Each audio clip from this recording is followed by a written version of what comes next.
Okay, ચાલો તો અહીંયા આગળ રેફ્રિજરેટર અને હીટ પંપને આપણે પ્રોપર રીતે સમજીએ કે ભાઈ રિયલમાં શું છે.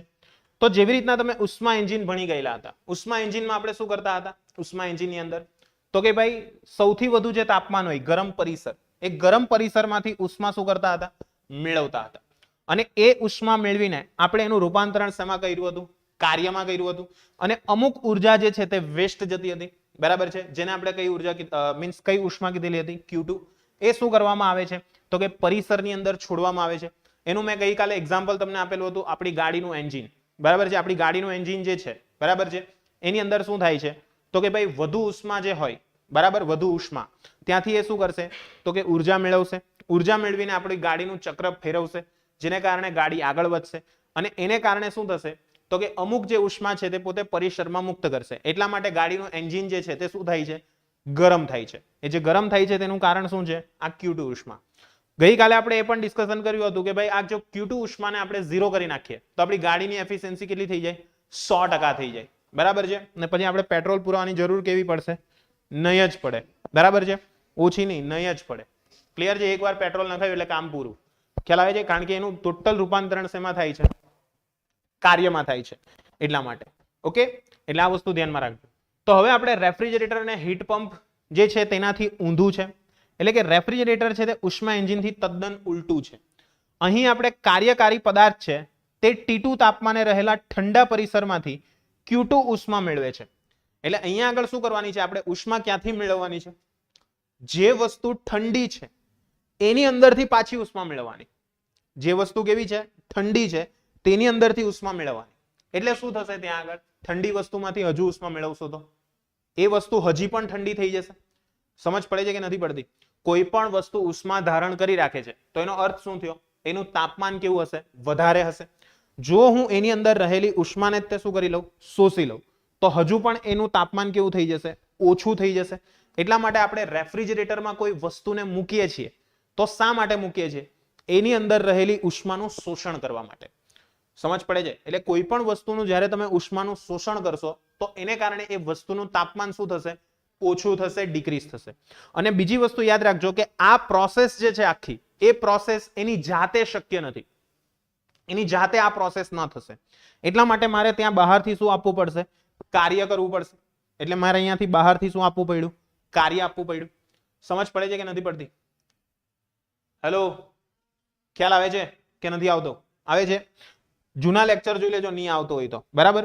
એટલે અહીંયા આગળ Q2 જેટલી ઉષ્મા શું કરશે એ પોતે મેળવશે, ત્યાર પછી કાર્ય આપશે અને એના દ્વારા ગરમ પરિસરની અંદર જે ઉષ્મા એને ખેંચી છે તેને શું કરી આપશે બહાર કાઢી આપશે.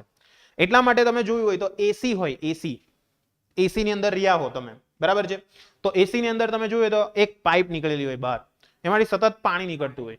શા માટે પાણી નીકળે? એમ જ પીપી લાગી ગઈ એને એટલે તો કે ભાઈ આપણું જે વાતાવરણ છે બરાબર, જ્યાં આપણે એસી ફિટ કર્યું છે તે શું કરશે ત્યાંથી હવાને એબ્ઝોર્બ કરશે, એટલે કે જે ગરમી છે તેને એબ્ઝોર્બ કરશે. આપણે અહીંયા ગરમી વધારે હોય એનું કારણ શું તો કે અહીંયા અત્યારે શું છે હવાની અંદર પાણીની બાષ્પ રહેલી હોય. જેટલી પાણીની બાષ્પ વધારે હશે એટલું અહીંયા આગળનું તાપમાન કેવું રહેશે વધારે રહેશે. એટલે એ શું કરશે જે પણ પાણીની બાષ્પ છે જે આપણને નરી આંખે દેખાતી નથી, બરાબર, ઘણા કે હું સાહેબ બતાવજો કાં છે અહીંયા પાણીની બાષ્પ પકડીને બતાવો, નહીં દેખાય એમ, ખ્યાલ આવે છે? પછી હું કેમ લે આવી રહી, ખ્યાલ આવ્યો? એટલે એ જે પાણીની બાષ્પ છે તેને શું કરશે એબ્ઝોર્બ કરશે. કોણ એબ્ઝોર્બ કરશે? એસી, એર કન્ડિશનર. એ એર કન્ડિશનર ની અંદર કોણ રહેલો હોય છે કાર્યકારી પદાર્થ રહેલો હોય છે. કાર્યકારી પદાર્થ તરીકે કોણ હોય એમોનિયા, બરાબર છે. અત્યારે એમોનિયા ભરવામાં આવે. તમે એમોનિયાને ટચ કર્યું હોય તો તમને ખ્યાલ હશે બહુ ઠંડુ લાગે. કર્યું છે ટચ? ક્લિયર? હા, નહીં પકડજો કોઈ વખત, બરાબર છે, તો ખ્યાલ આવશે. ક્લિયર? બહુ જ ઠંડુ હોય એટલા માટે એનો કાર્યકારી પદાર્થ તરીકે ઉપયોગ કરવામાં આવે. એ ઠંડુ જે પદાર્થ છે તે શું કરશે જે પણ પેલી ઉષ્મા છે તેનું શોષણ કરશે. એ શોષણ કરશે એને કારણે જે પણ અહીંયા ટેમ્પરેચર છે એ ધીરે ધીરે શું થતું જશે ડિક્રીઝ થતું જશે. એટલા માટે આપણને ઠંડકનો અહેસાસ થશે. અને ત્યાં આગળથી જે પણ પેલું પાણી છે બરાબર છે, જે એક્સ્ટ્રા પાણી ત્યાં આગળ બચેલું હશે એ શું કરશે નળી સ્વરૂપે નળીની અંદરથી શું થશે બહાર નીકળશે. ક્લિયર છે? એટલે તમે જોયું હોય તો સતત એસી જે હોય ને તેમાંથી પાણી કન્ટિન્યુઅસ બહાર નીકળ્યા કરતું હોય.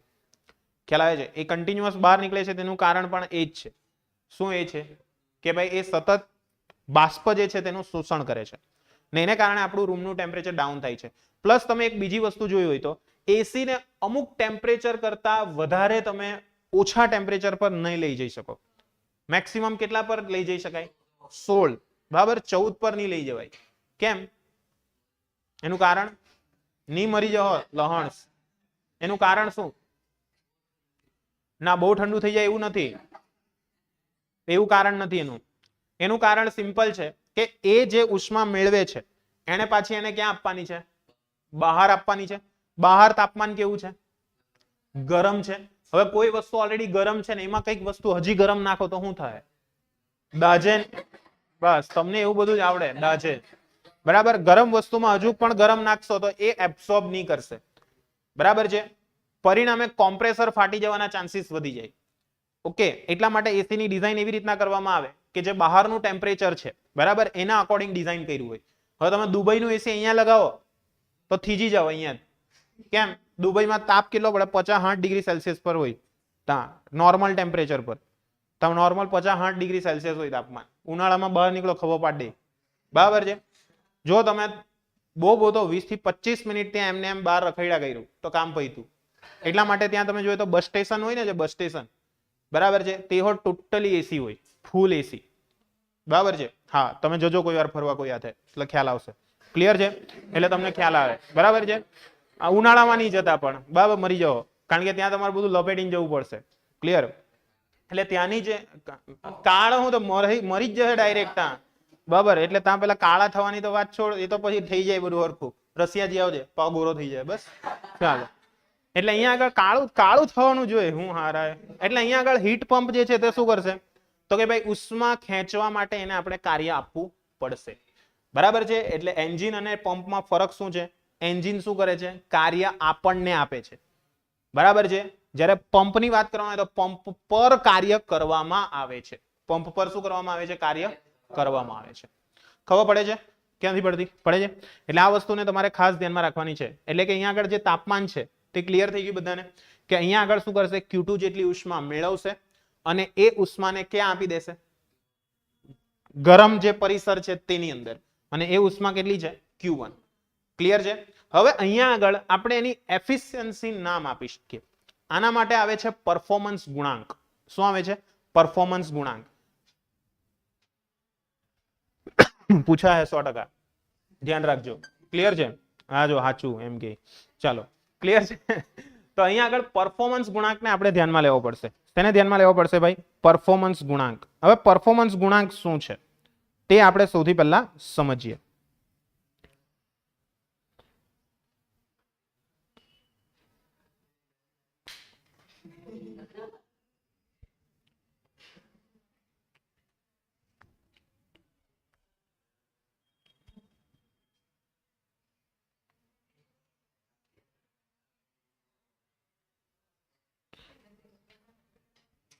ચાલો, પરફોર્મન્સ ગુણાંક વિશે આપણે વાત કરીએ તો પરફોર્મન્સ ગુણાંક શું છે?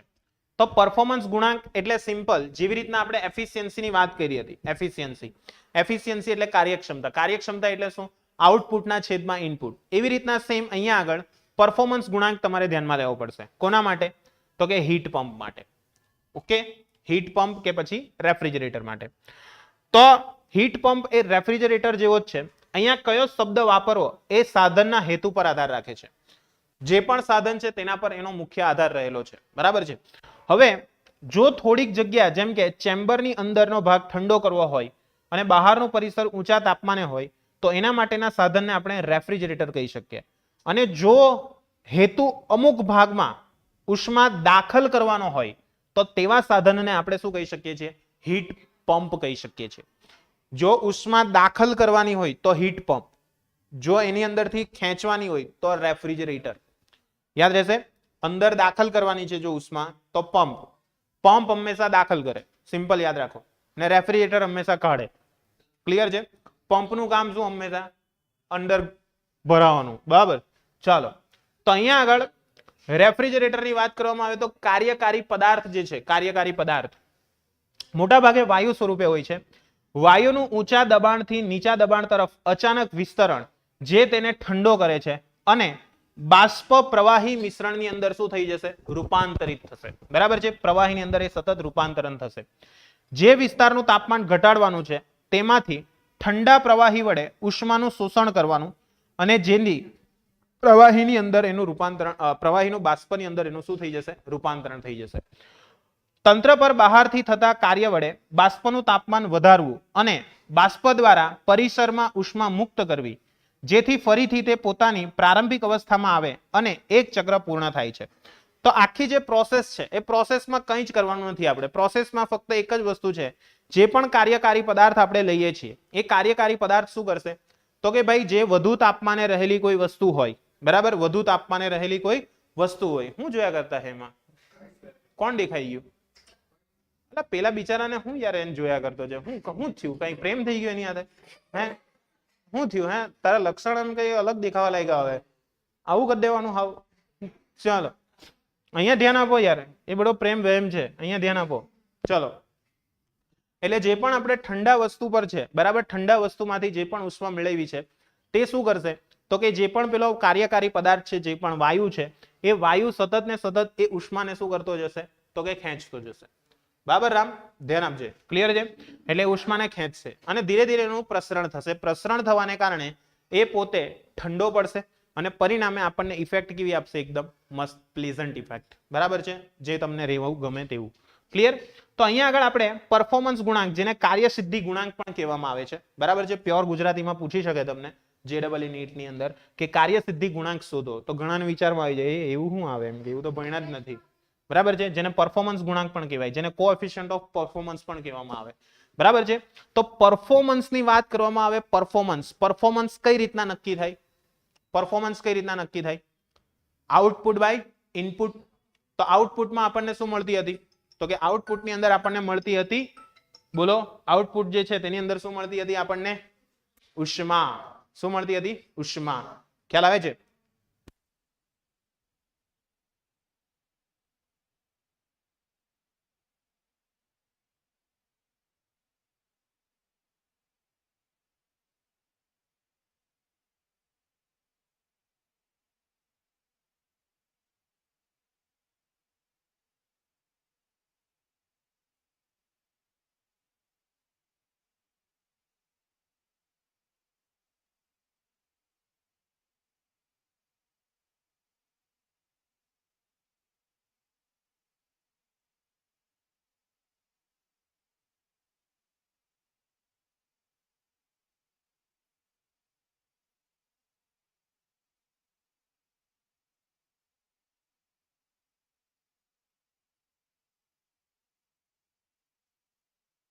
ચાલો વધીએ આગળ.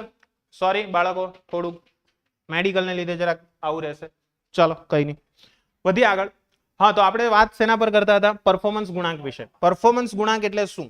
તો કે ભાઈ તમને શું આઉટપુટ મળ્યું. બરાબર છે? હું પણ તમારું પરફોર્મન્સ ચેક કરવું હોય તો કઈ રીતના કરું? માર્ક્સને આધારે. બરાબર છે? બાકી તો મારી પાસે કોઈ સ્ત્રોત નથી.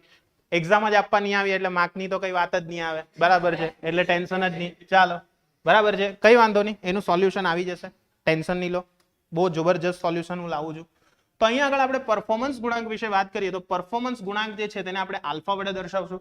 તો આલ્ફા શું છે? તો આલ્ફાને આપણે પરફોર્મન્સ ગુણાંક કહીશું. જેવી રીતના આપણે એફિશિયન્સી ને ઈટા વડે દર્શાવતા હતા તેવી રીતના પરફોર્મન્સ ગુણાંકને આપણે આલ્ફા વડે દર્શાવશું.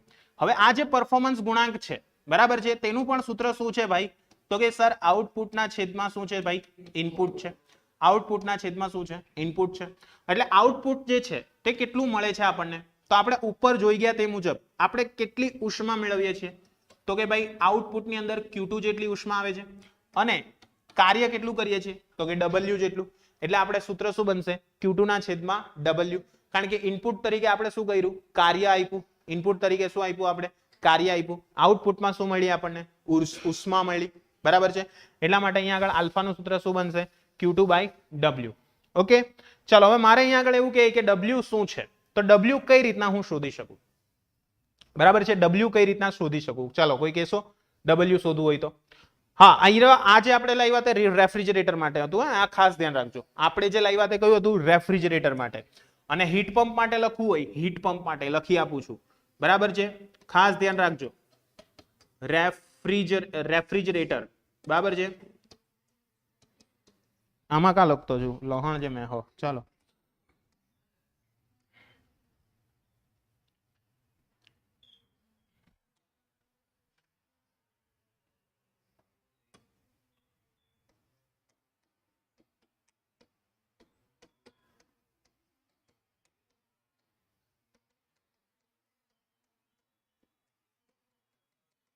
ચલો રેફ્રિજરેટર માટે પરફોર્મન્સ ગુણાંક લખવો હોય તો શું લખાશે આલ્ફા બરાબર તો કે Q2 ના છેદમાં W બરાબર છે અને આ જ વસ્તુ તમે જો હીટ પંપ માટે લખશો કોના માટે લખશો હીટ પંપ ચલો તો હીટ પંપ માટે શું લખી શકાશે આપણાથી તો કે હીટ પંપ જે છે તેના માટે આપણે લખશું આલ્ફા બરાબર Q1 ના છેદમાં શું આવશે W આવશે Q1 ના છેદમાં શું આવશે W આવશે ક્લિયર છે એટલે Q1 ના છેદમાં W આપણે લખી શકીએ હવે અહીંયા ધ્યાનથી સમજજો શું છે અહીંયા આગળ સ્ટોરી કે ભાઈ આપણે અહીંયા આગળ ટોટલ કાર્ય કેટલું આપ્યું બરાબર છે હંમેશા આપણને ખબર છે ઉર્જા સંરક્ષણ શું કહે છે ઉર્જા સંરક્ષણના નિયમને ધ્યાનમાં લઈએ તો ઉર્જા સંરક્ષણ મુજબ શું લખાશે બોલો ઉર્જા સંરક્ષણ મુજબ ઉર્જા સંરક્ષણનો નિયમ શું કહે છે ઇનપુટ અને આઉટપુટ હંમેશા કેવા હોય ઇનપુટ અને આઉટપુટ કેવા હોય સરખા હોય જેટલું તમે ઇન કરશો એટલું જ આઉટ નીકળશે બરાબર છે ચાલો તો ઇનપુટ જે છે ઇનપુટ કયું કયું છે અહીંયા આગળ તો ઇનપુટ બે વસ્તુ છે કઈ કઈ છે જુઓ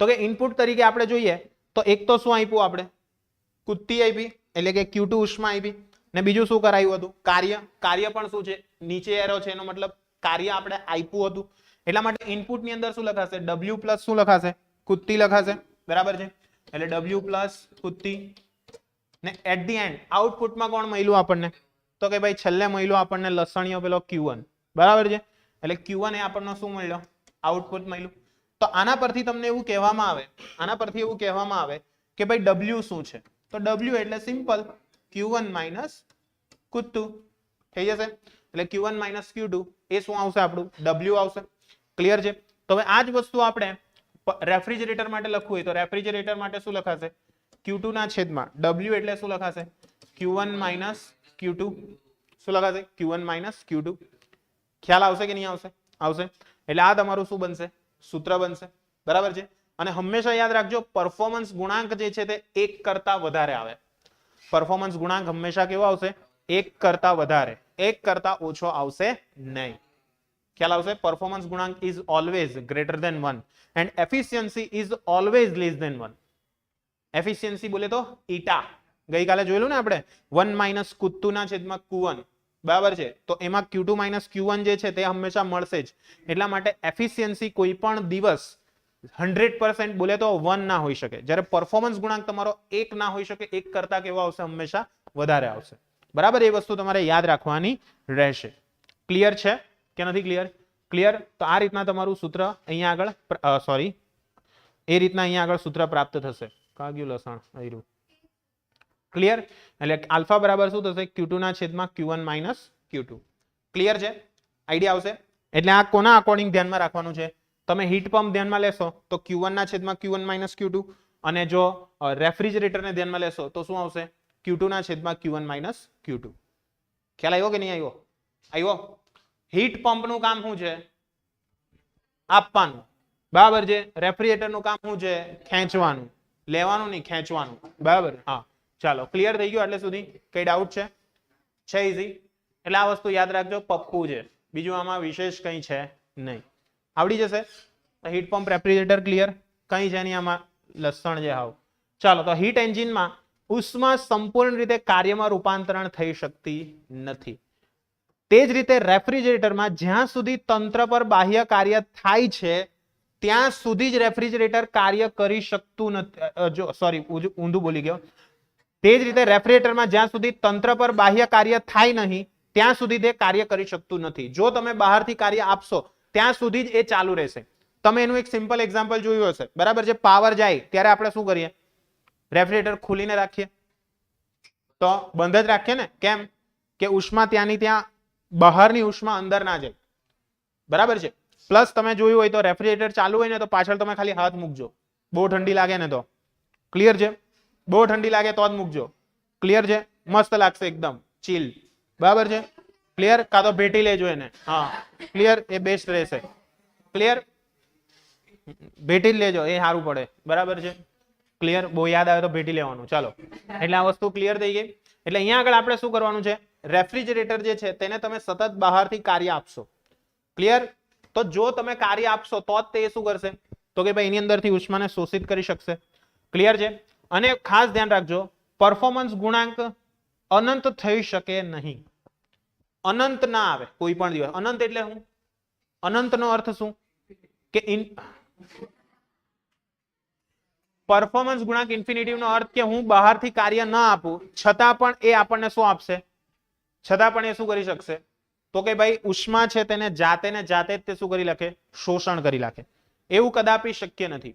બરાબર છે? જો એવું શક્ય બન્યું તો લસણ છે, બરાબર છે, લોચા છે એની અંદર.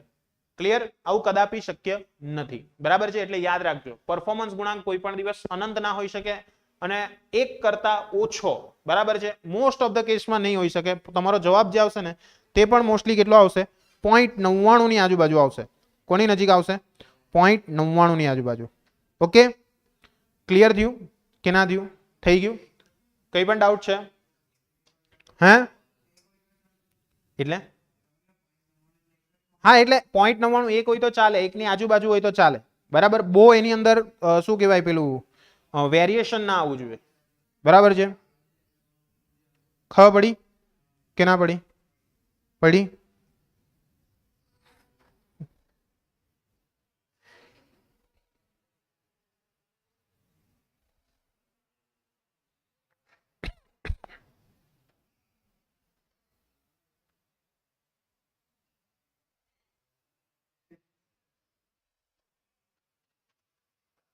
ચલો નેક્સ્ટ વધીએ આગળ.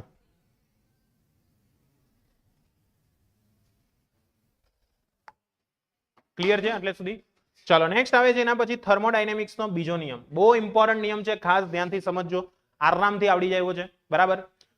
તેવી રીતના આપણે ઉર્જા સંરક્ષણના નિયમની વાત કરી હતી કે થર્મોડાયનેમિકનો પહેલો નિયમ ઉર્જા સંરક્ષણના નિયમ પર આધારિત છે. બરાબર છે?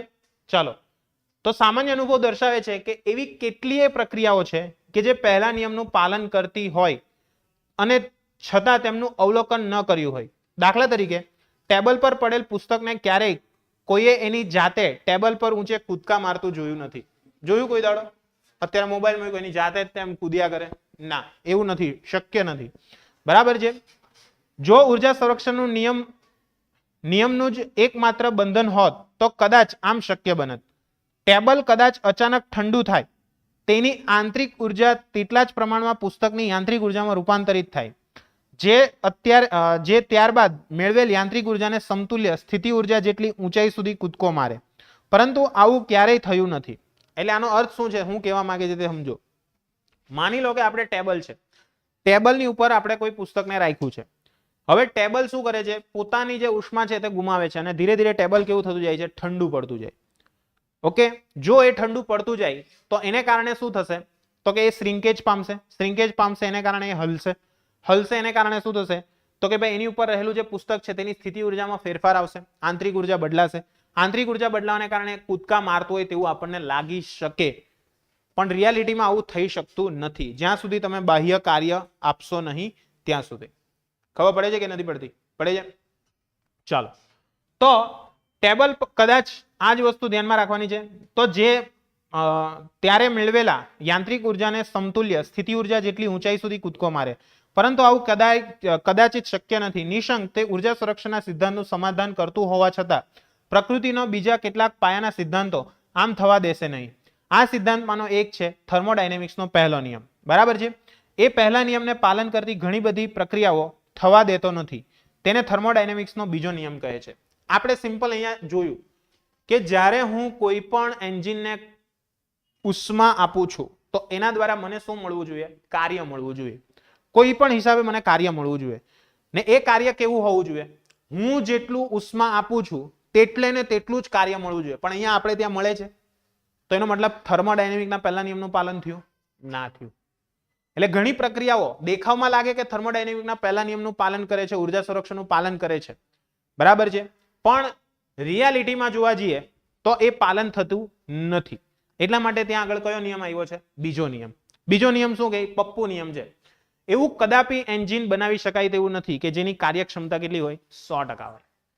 બરાબર, એવો કોઈ વિદ્યાર્થી પણ શક્ય નથી કે જેની કાર્યક્ષમતા 100% હોય. અહીંયા જેટલું ભણાવવામાં આવે તેને તે જ દિવસે બધું આવડી જાય, નહીં જ આવડે, ખબર છે, ફાફા મારે, કઈ નક્કી નહીં હોય. ક્લિયર? ચાલો, એટલે આવું થાય, એક્ઝામ નહીં આપે. બરાબર, કઈ બી એમ XYZ કારણ હોઈ શકે કઈ પણ. ચાલો, એક્ઝામ તો શું થઈ તો આવ્યા કરે એમાં હું, ચાલો કઈ નહીં. ચાલો આગળ વધીએ, કઈ નહીં. તો આ બીજો નિયમ છે. તો થર્મોડાયનેમિકનો બીજો નિયમ જે છે તે હીટ એન્જિનની કાર્યક્ષમતા અને રેફ્રિજરેટરના પરફોર્મન્સ ગુણાંક માટેની મૂળભૂત મર્યાદા દર્શાવે છે. મૂળભૂત મર્યાદા, રેફ્રિજરેટરની જે મર્યાદા છે તે અને એન્જિનની જે મર્યાદા છે તે, બરાબર છે, એ મર્યાદા એ તમારો શું છે? થર્મોડાયનેમિક્સનો બીજો નિયમ. શું છે એને સાદી ભાષામાં કહીએ તો હીટ એન્જિનની કાર્યક્ષમતા ક્યારેય એક જેટલી ના હોઈ શકે. એક જેટલી કોઈ પણ દિવસ કાર્યક્ષમતા ના હોઈ શકે. બીજું સમીકરણ દર્શાવે છે કે ઠંડા પરિસરમાંથી મુક્ત કરવામાં આવેલી જે ઉષ્મા ક્યારેય પણ શૂન્ય ન કરી શકાય. જેમ કે આપણી એન્જિનની વાત કરવામાં આવે, ગાડીનું જે એન્જિન છે તે ગરમ ના થાય એવું કંઈક તમે વસ્તુ બનાવી આપો, શક્ય છે? શક્ય છે? વિચારો. ઘણા કે કઈ નહીં સાહેબ, ધાબળા બાબળા બધું ઢાંકી દેવું એને, કાં ઉષ્મા ઉત્પન્ન થવાની? નહીં થાય.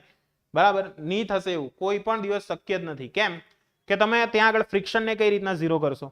પહેલી વસ્તુ તો કારણ કે જે પણ ગાડીના પાર્ટ્સ હશે તે બધા મૂવિંગ પાર્ટ છે, એકબીજાની સાપેક્ષમાં ગતિ કરે છે. તો એ જેટલા પણ મૂવિંગ પાર્ટ્સ છે તેને પણ શું કરવા પડશે? આઇસોલેટેડ કરવા પડશે. આઇસોલેટેડ બોલે તો ફ્રિક્શન ઝીરો. ફ્રિક્શન ઝીરો કરશો તો જ તે શું થશે? હીટ લોસ ઝીરો થશે. હીટ લોસ ઝીરો થશે તો જ શું થશે? તમે જેટલું ફ્યુઅલ આપો છો તેટલું બધાનું જ રૂપાંતરણ કાર્યમાં થશે. શું? એ જ તો કહું છું, ફ્રિક્શન ઝીરો નહીં થયું એટલે કાર્યક્ષમતા 100% મળશે? નહીં જ મળે. ખ્યાલ આવે છે? એટલે કદાપી એવું એન્જિન શક્ય નથી કે જેની કાર્યક્ષમતા કેટલી હોય? 100% હોય. આપણે જે પેટ્રોલ એન્જિન જે છે ને, આપણું પેટ્રોલ એન્જિન, તેની કાર્યક્ષમતા કેટલી છે ખબર? ખાલી 28% છે. કેટલી છે? 28%. 28% એટલે ખબર પડે, જે પેટ્રોલ 1 લીટર જેટલું પેટ્રોલ જેટલું કાર્ય કરી શકે ને તેમાંથી ફક્ત આપણે 28% જેટલું જ કાર્ય કરાવી શક્યા છે એન્જિનમાં. જો 100% થઈ જાય તો એફિશિયન્સી ક્યાં પહોંચે? એટલે તમારે થોડુંક અમથું પેટ્રોલ નાખો તો ક્યાં સુધી પહોંચી શકો? ખબર પડે છે?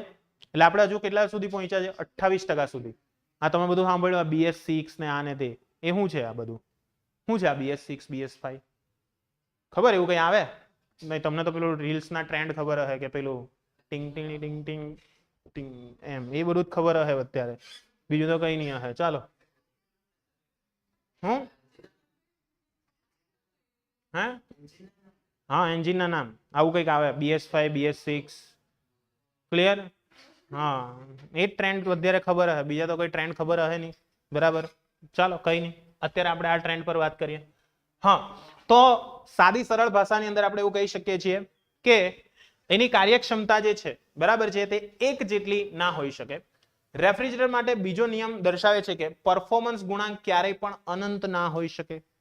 બરાબર છે, કોઈ પણ દિવસ અનંત ના હોઈ શકે, કારણ કે બાહ્ય કાર્ય કદાપી શૂન્ય ન થઈ શકે. જો શૂન્ય હોય તો ને તો જ પરફોર્મન્સ ગુણાંક અનંત થશે. બરાબર છે, એટલે આ વસ્તુ પણ શક્ય નથી. તો એના માટેના બે વિધાનો, પહેલું કેલ્વિન અને બીજું પ્લાન્ક નામના વૈજ્ઞાનિકે આપેલું હતું. બરાબર છે, અને તે મુજબ આદર્શ હીટ એન્જિન શક્ય નથી, અને બીજું ક્લોસિયસ દ્વારા આપવામાં આવેલું હતું. પહેલો જે સ્ટેટમેન્ટ છે તે કેલ્વિન પ્લાન્કે આપ્યું હતું, બરાબર છે, અને બીજું હતું તે ક્લોસિયસે આપ્યું હતું. અને ક્લોસિયસે એવું કીધું હતું કે આદર્શ રેફ્રિજરેટર કે હીટ પંપ શક્ય નથી. બરાબર છે, કેલ્વિન પ્લાન્કે શું કીધું હતું કે ભાઈ આદર્શ હીટ એન્જિન શક્ય નથી. હીટ એન્જિન શક્ય નથી. એન્જિન વિશેની વાત કોણે કરી હતી? કેલ્વિન અને પ્લાન્ક. બરાબર છે, અને ક્લોસિયસે કોની વાત કરી હતી? તો કે ભાઈ રેફ્રિજરેટર અને હીટ પંપ. કોની? રેફ્રિજરેટર અને હીટ પંપ. ચાલો, તો થર્મોડાયનેમિક્સનો જે બીજો નિયમ છે, થર્મોડાયનેમિક્સનો કયો નિયમ છે ભાઈ? બીજો નિયમ. બીજા નિયમની અંદર સૌથી પહેલું સ્ટેટમેન્ટ છે કેલ્વિન પ્લાન્કનું સ્ટેટમેન્ટ. યાદ રાખજો, બહુ ઇમ્પોર્ટન્ટ છે. 2 માર્ક્સની અંદર ગેરંટી, વોરંટી નથી આપતો, ગેરંટી સાથે આ પૂછાશે. બરાબર છે, સૌથી વધારે આ પૂછાય છે. કેમ? કોઈને યાદ જ નહીં રહે. બરાબર છે, કેલ્વિન પ્લાન્કને ક્લોસિયસમાં ગળ લઈને ક્લોસિયસને કેલ્વિન પ્લાન્કમાં લખી દે. બરાબર, એટલે એકબીજામાં રહીમાં કરે. ચાલો, તો અહીંયા આગળ એનું સ્ટેટમેન્ટ શું છે કે એવી કોઈ પ્રક્રિયા શક્ય નથી કે જેના એકમાત્ર પરિણામ સ્વરૂપે ઉષ્મા પ્રાપ્તિ સ્થાનમાંથી ઉષ્માનું શોષણ થઈ પૂરેપૂરી ઉષ્માનું કાર્યમાં રૂપાંતરણ થાય. સિમ્પલ, મેં જે આપણે કીધું તે કે ભાઈ આપણે હીટ એન્જિન એવું ના બનાવી શકીએ કે એ હીટ એન્જિન દ્વારા તમે જો ઉષ્માનું શોષણ કરો તો એ બધી જ ઉષ્માનું રૂપાંતરણ શેમાં થવું જોઈએ? કાર્યમાં થવું જોઈએ. એવું કદાપી શક્ય નથી. એવું કદાપી શક્ય નથી. બરાબર છે? આવું કોનું કહેવું છે? કેલ્વિન પ્લાન્કનું. ને રિયાલિટી છે, સાચી વાત છે. બરાબર છે? એટલે એવી કોઈ પ્રક્રિયા શક્ય નથી જેના પરિણામ સ્વરૂપે ઉષ્મા પ્રાપ્તિ સ્થાનમાંથી ઉષ્માનું શોષણ થઈ પૂરેપૂરી ઉષ્માનું કાર્યમાં રૂપાંતરણ થઈ શકે. ક્લિયર છે? ત્યાર પછી બીજું આવે છે ક્લોસિયસનું કથન. ક્લોસિયસે શું કીધેલું? તો કે એવી પ્રક્રિયા શક્ય નથી કે જેના એકમાત્ર પરિણામ રૂપે ઉષ્માનો વિનિમય ઠંડા પદાર્થથી ગરમ પદાર્થ તરફ થાય. જાતે કોઈ પણ દિવસ ઠંડા પદાર્થમાંથી ઉષ્મા ગરમ પદાર્થ પર ના જઈ શકે. બરાબર? ગરમ પરથી ઠંડી જઈ શકશે. સિમ્પલ એક્ઝામ્પલ તમને બધાને ખબર જ છે. બરાબર છે? ગરમમાંથી ઠંડુ થઈ શકે. ચા છે, બરાબર છે, શાંતિથી આપણે મૂકેલી હોય તો ચા ઓટોમેટિકલી શું થઈ જશે? ઠંડી થઈ જશે. ક્લિયર છે? તેનું કારણ શું? ક્લિયર થઈ ગયું બધાને? ડાઉટ છે કંઈ? નથી ને? એટલે ચા ઠંડી થઈ એનું કારણ શું છે? તો કે ઉષ્મા ક્યાંથી ક્યાં ગઈ? વધુથી ઓછા તરફ. પણ તમે એ જ વસ્તુ વિચારો, ધારો કે બરફનું ગોળું છે, બરાબર છે, એમ જ પકડી રાખ્યો. ક્લિયર છે? અને એ એની જાતે જ હજુ પણ બરફ વધતો જ જાય તો કેવી મજા આવે? થાય આવું? નહીં થાય. બરાબર છે? નથી, શક્ય જ નથી.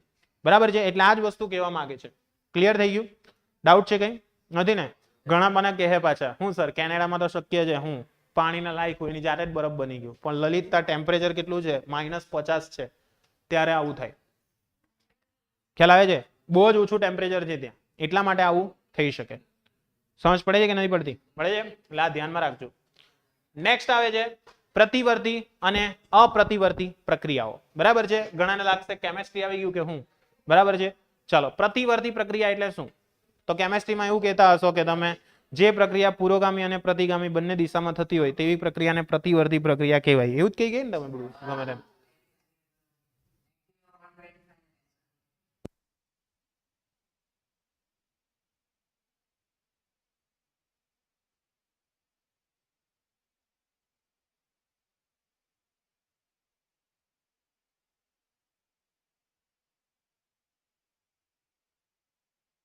ચલો, ક્લિયર થઈ ગયું? ડાઉટ છે કઈ? નથી ને?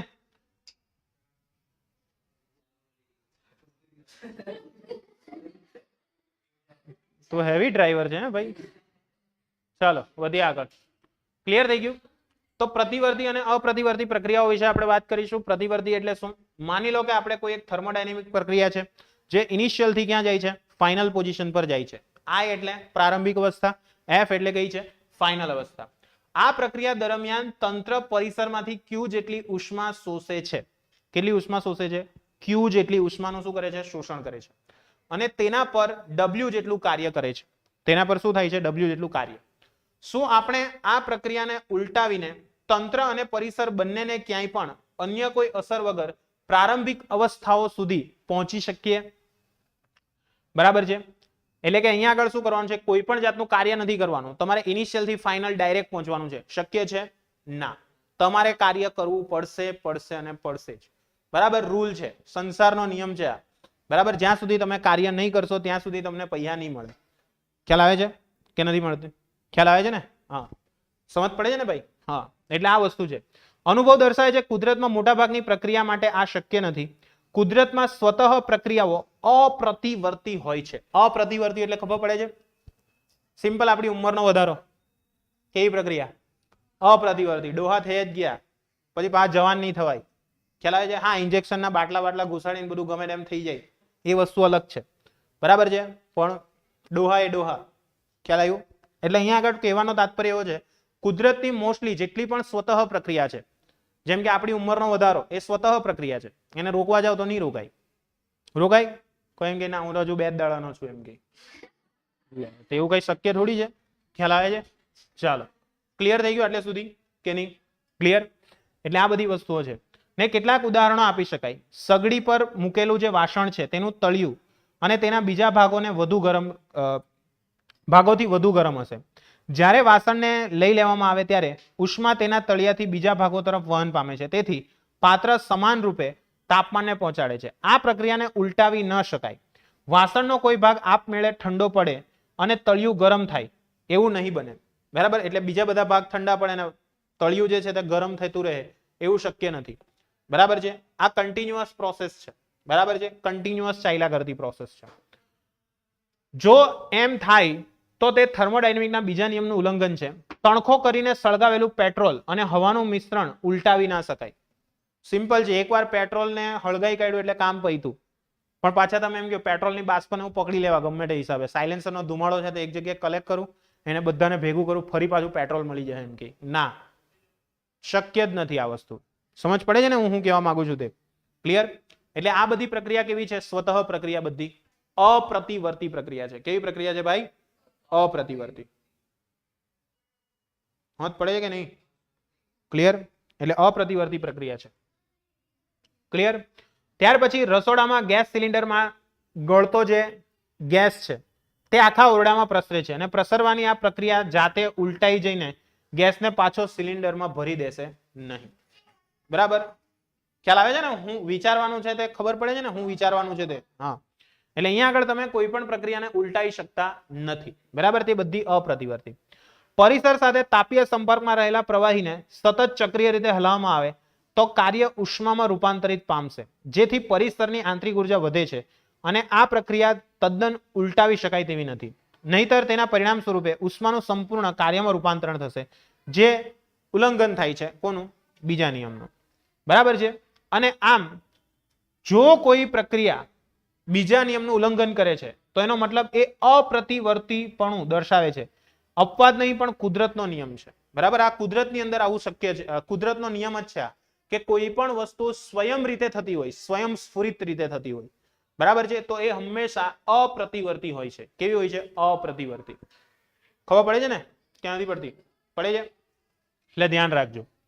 અપ્રતિવર્તીપણું મુખ્યત્વે બે કારણે ઉદ્ભવે છે. એક, ઘણી પ્રક્રિયાઓ જે તંત્રને અસંતુલિત અવસ્થાઓ સુધી દોરી જાય છે, અને બીજું, મોટા ભાગની પ્રક્રિયાઓ ઘર્ષણ, શ્યાનતા અને બીજી ઘણી બધી ઉર્જાઓ છે તેના દ્વારા એ ઉર્જા વ્યય કરે છે, અને આ ઘટનાઓ છે તે યાંત્રિક ઉર્જાને જમીન અને જમીન અને પદાર્થ માં ઉષ્માના રૂપમાં ગુમાવતો જાય છે. પ્રવાહીનું ચક્રીય ગતિ કરતું પાંખિયું શાંતાના કારણે રોકાય છે. બરાબર છે? અને તેની યાંત્રિક ઉર્જાને ગુમાવીને પ્રવાહીની આંતરિક ઉર્જામાં શું કરે છે? વધારો કરે છે. ઉર્જાનો વ્યય કરતી આવી જે પ્રક્રિયાઓ છે તે દરેક જગ્યાએ હાજર હોય છે અને તેને ન્યૂનતમ કરી શકાય છે. એટલે અહીંયા આગળ કહેવાનો તાત્પર્ય શું છે? તમે એવું કોઈ પણ એન્જિન ડેવલપ ના કરી શકો કે જેના દ્વારા એની કાર્યક્ષમતા 100% મળે, પરંતુ તમે ત્યાં આગળ જે લોસ થાય છે એ લોસને તો ઘટાડી શકો ને. તમે ભલે 100% એફિશિયન્સી ના લાવો, પણ એની કરતા તમે 100 ની નજીક તો પહોંચી શકો ને. હું કહેવા માંગુ છું, સમજ પડે છે? તમને દાખલા તરીકે અહીંયા ભણવામાં આવે તો અમારી મેઇન શું હોય? ખાલી એક જ આશા હોય કે ભાઈ રિઝલ્ટ સારું લાવશે. બરાબર છે? એનાથી વિશેષ અમારી કોઈ આશા નહીં હોય. બરાબર છે? પણ તમે લોકો ફેલ જ થતા હોય તો પછી હું આશા રાખવી? એટલે હું તમને એવું રિયાલિટીમાં નથી કહેતો, જસ્ટ ખાલી એક્ઝામ્પલ આપું છું એમ. બરાબર? હું કોઈ કટાક્ષ નથી કરતો, આ જસ્ટ કહું છું કે જ્યારે પણ કોઈ વસ્તુ પર તમારી પાસે એક્સપેક્ટેશન રાખવામાં આવે તો એક્સપેક્ટેશન કોઈ પણ દિવસ અમે એવું 100% ની નથી રાખતા, પણ તમારી પાસે કેવી એક્સપેક્ટેશન રાખે? એટલીસ્ટ 50% ની ઉપર તો માર્ક આવશે. બરાબર છે? ખ્યાલ આવે છે? એટલે આપણે પણ અહીંયા આગળ એક્સપેક્ટેશન કેવી રાખવાની છે? ન્યૂનતમ. કે જે પણ તમારા લોસીસ છે એ લોસીસને અહીંયા આગળ દૂર કરવાના છે. લોસીસ એટલે Instagram, Facebook, WhatsApp, chatting, setting, એ બધું. ખ્યાલ આવે છે? એ બધાથી દૂર રહેવાની જરૂર છે એમ. એ તમારો લોસીસ છે. એ લોસીસને ઘટાડો તો એફિશિયન્સી ઓટોમેટિક વધશે. એટલે અહીંયા આગળ પણ સેમ એ જ વસ્તુ છે. તમારી વાત નહીં, આપણે તો અહીંની વાત કરતા જ નથી. આ બધી વાત આ રૂમની બહારના જે વિદ્યાર્થીઓ છે આપણા ટ્યુશનની સિવાયના, તેની વાત છે. તમે તો ભાઈ એકદમ A1 ક્વોલિટીના છે યાર. ચાલો, ક્લિયર થઈ ગયું? તો વધ્યા આગળ. ઇઝી સમજાશે કે નહીં સમજાશે? સમજાશે?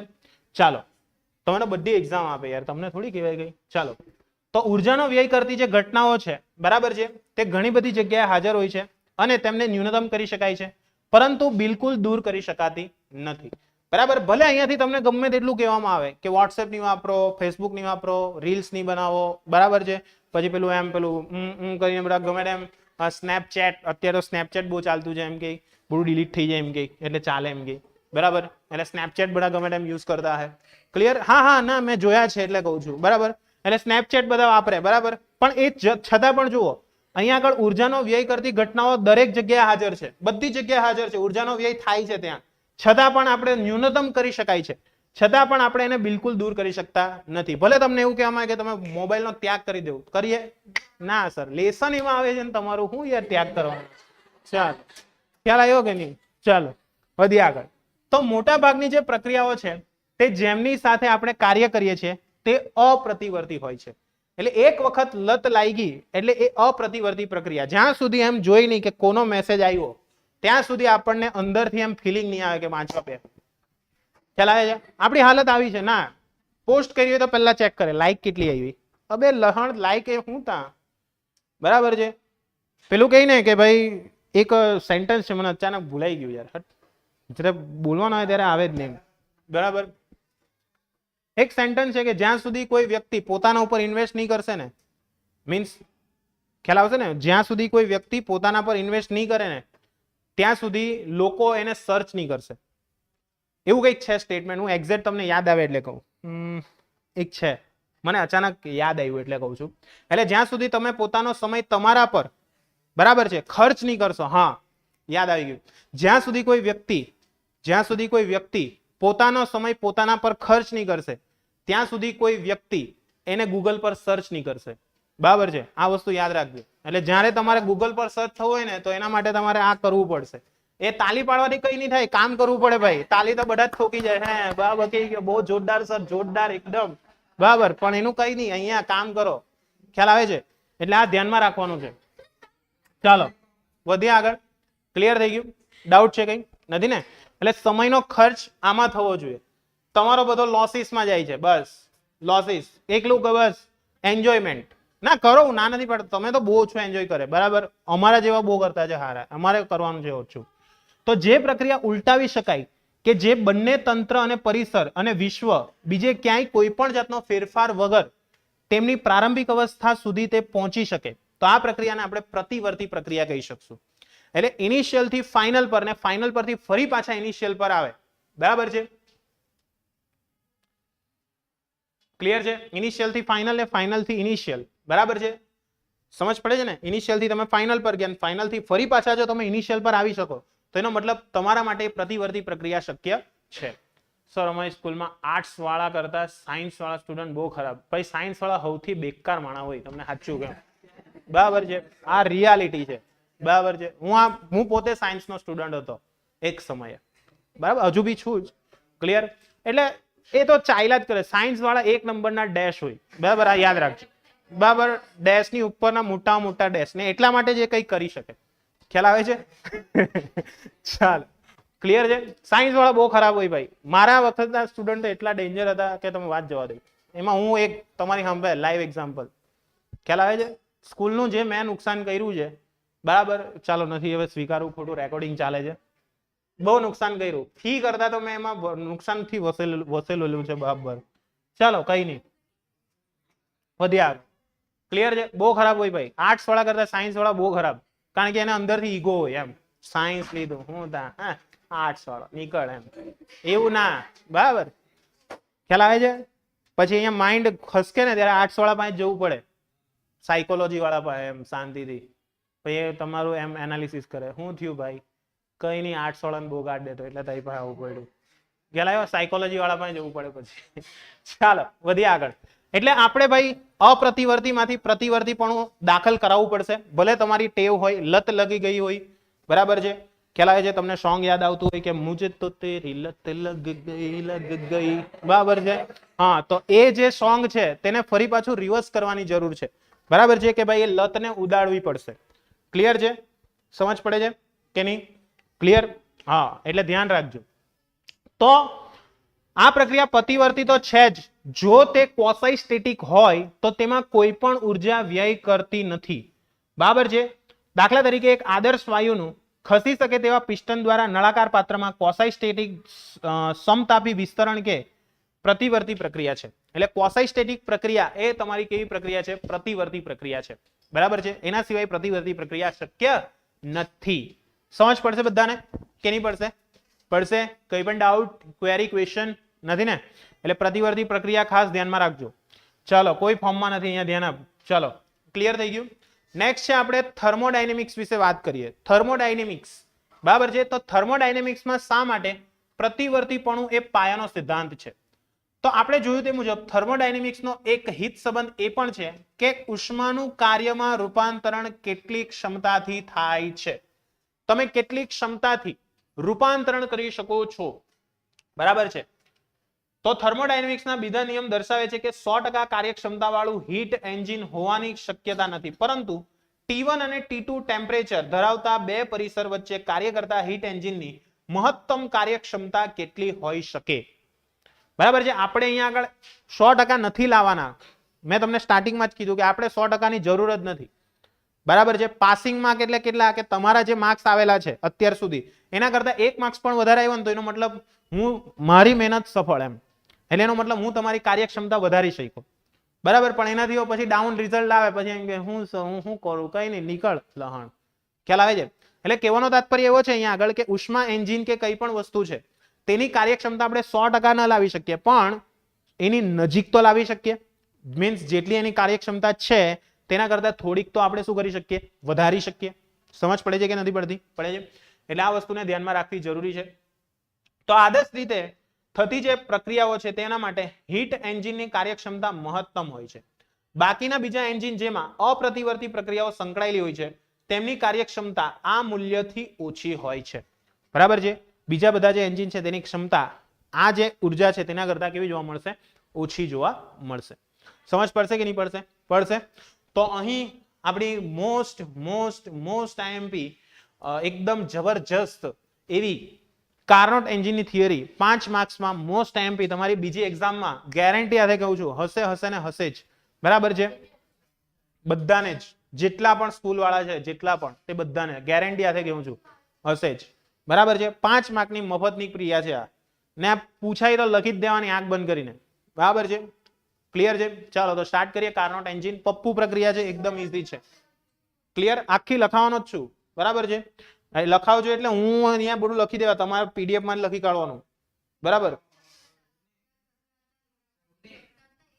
હા તો એ રીતના જ છે ને. ચાલો ક્લિયર થઈ ગયું. વધીએ આગળ. ક્લિયર છે. તો અહીંયા આગળ સૌથી પહેલા આપણે કાર્નોટ એન્જિન શું છે તે સમજીએ. બરાબર છે. તો કાર્નોટ એન્જિન વિશે આપણે વાત કરીએ તો ભાઈ એક ફ્રેન્ચ એન્જિનિયર હતો 1824 લગભગ, એટલા જ છે કે હા 1824. ઓકે. એ સાડી પહેરીને કારમાં ફરવા ગયો હતો અને બહુ મોટી નોટ હતો. બરાબર છે. એટલા માટે આનું નામ આપ્યું હતું સાડી કાર્નોટ. બરાબર. એટલે એન્જિનિયર છે તેનું નામ હતું સાડી કાર્નોટ.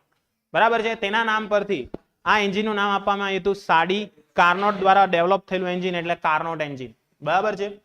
એટલે ભાઈ એક વૈજ્ઞાનિક હતો, સાડી પહેરીને ગયો.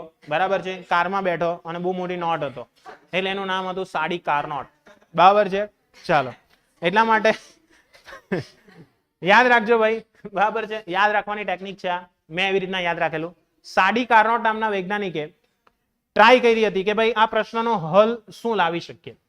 જેમ કે આપણે જોયું તે મુજબ કે ગરમ પરિસર બરાબર છે અને ઠંડુ પરિસર T2 એ બંને તાપમાન છે. હવે બે પરિસર વચ્ચે કાર્ય કરતા જે હીટ એન્જિનની મહત્તમ કાર્યક્ષમતા કેટલી હોઈ શકે, આ મહત્તમ કાર્યક્ષમતા મેળવવા માટે એક પ્રક્રિયાનું ચક્ર ધ્યાનમાં લેવામાં આવ્યું.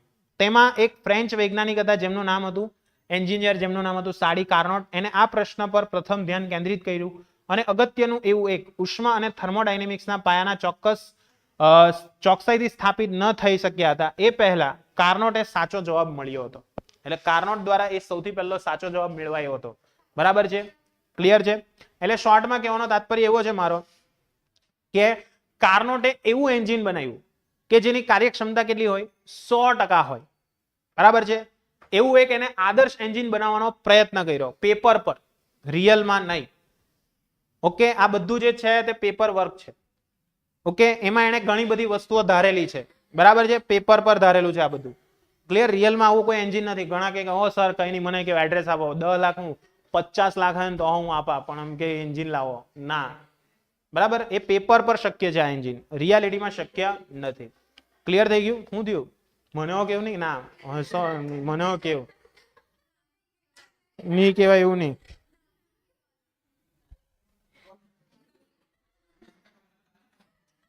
હે ના બોલો, નહીં તો હું આજે લેક્ચર નહીં ચલવું. अब तो कहना ही पड़ेगा। बोलो।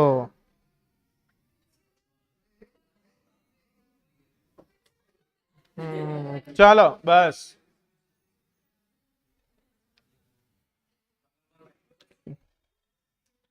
ચાલો કઈ નહીં. કોણ ડિલ્લગી ખાતો છે? હે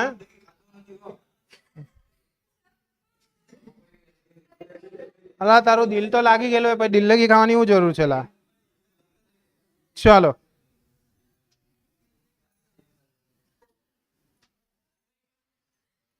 ચાલો વધીએ આગળ. તો અહીંયા ધ્યાન આપજો, કાર્નોટ એન્જિન વિશે આપણે વાત કરીશું. હા બોલો. બ્રેક એમાં શું છે? હાલ બ્રેક આપે તો પછી આ ચાલી નહીં રહેશે, એટલે હું નહીં આપીશ. બરાબર, અત્યારે બ્રેક નહીં મળશે, હું ડાયરેક્ટ જવા દઉં છું. ચાલો હા ચલાવીએ. ચાલો કીક મારતો જ છું. ચાલો કાર્નોટ એન્જિન કોને કહેવાય? બરાબર, સૌથી પહેલા એ આપણે ધ્યાનમાં રાખવાનું છે. કાર્નોટ એન્જિન કોને કહેવાશે? બહુ ઇમ્પોર્ટન્ટ થિયરી છે, ધ્યાન આપજો. બરાબર છે, કાન બાન બધું જે ખુલ્લું રાખવું હોય તે રાખી દેજો. બરાબર, પણ અહીંયા ધ્યાન આપજો. તો કાર્નોટ એન્જિન વિશે આપણે સૌથી પહેલા ચર્ચા કરીએ. કાર્નોટ એન્જિન મસ્ત થિયરી છે, સમજજો. કાર્નોટ એન્જિન બરાબર, આવી ઘણી બધી આવશે તમારે ભણવાના એન્જિનો. બરાબર છે, અહીંયા ધ્યાન આપજો. ક્લિયર છે? ચાલો કાર્નોટ એન્જિન વિશે આપણે વાત કરીશું સૌથી પહેલા. તો કાર્નોટ એન્જિન એ કાર્નોટ ચક્ર પર કાર્ય કરે છે. બરાબર છે, તો કે ભાઈ કાર્નોટ ચક્ર પર આધારિત જે એન્જિન છે તેને આપણે શું કહીશું? કાર્નોટ એન્જિન કહીશું. બરાબર છે, લખું છું અહીંયા, જોતા રહેજો કે ભાઈ કાર્નોટ ચક્ર પર આધારિત એન્જિનને કાર્નોટ એન્જિન કહેવામાં આવે છે. હવે તમને વિચાર આવે કે ચાલો કાર્નોટ ચક્ર છે શું? બરાબર, કે કાર્નોટ ચક્ર શું? તો ભાઈ કાર્નોટ ચક્ર એટલે સિમ્પલ યાદ રાખવાનું, જે ચક્ર, ખાસ ધ્યાન રાખજો, પછી લખજો લખોટાઓ. કાર્નોટ ચક્ર એ શું છે? તો કાર્નોટ ચક્ર એટલે એવું ચક્ર છે કે જેમાં બે સમતાપી પ્રક્રિયા હોય અને બે સમોસુ પ્રક્રિયા હોય. બરાબર, બે સમતાપી પ્રક્રિયા હોય અને બે કેવી પ્રક્રિયા હોય? સમોસુ પ્રક્રિયા. બરાબર છે, તો જે ચક્રમાં બે સમતાપી અને બે સમોસુ પ્રક્રિયા હોય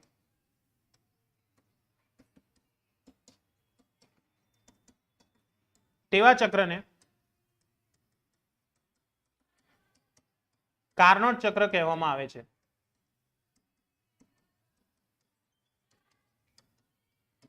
ઓકે, એટલે અહીંયા આગળ કાર્નોટ ચક્ર શું છે તે ખ્યાલ આવ્યો બધાને? કાર્નોટ ચક્ર એટલે શું? જે પ્રક્રિયાની અંદર તમારી બે પ્રક્રિયાઓ સમાયેલી હોય. કઈ કઈ હોય? એક તો સમતાપી અને એક કઈ હોય છે? સમોસી.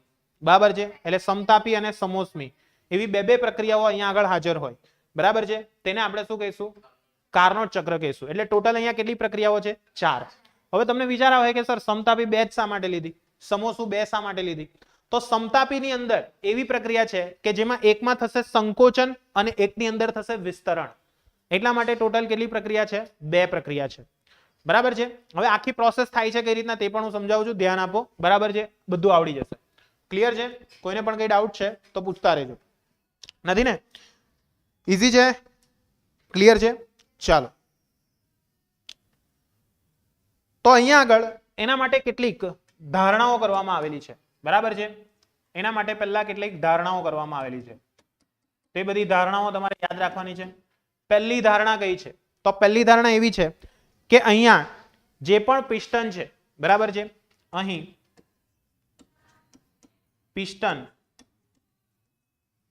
ઘર્ષણ રહિત,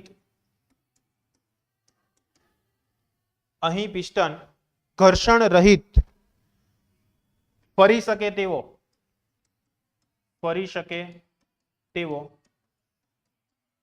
અવાહક છે. ઓકે, પિસ્ટન કેવો છે? ઘર્ષણ રહિત ફરી શકે તેવો અવાહક છે. બીજું વાત કરવામાં આવે તો અહીંયા આગળ અહીં કાર્યકારી પદાર્થ તરીકે આદર્શ વાયુ ભરવામાં આવે છે. ઓકે, કાર્યકારી પદાર્થ તરીકે શું ભરવામાં આવેલું છે? આદર્શ વાયુ. બીજું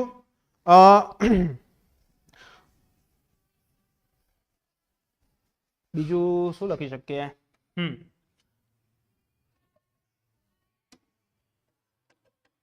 સિલિન્ડરની દિવાલો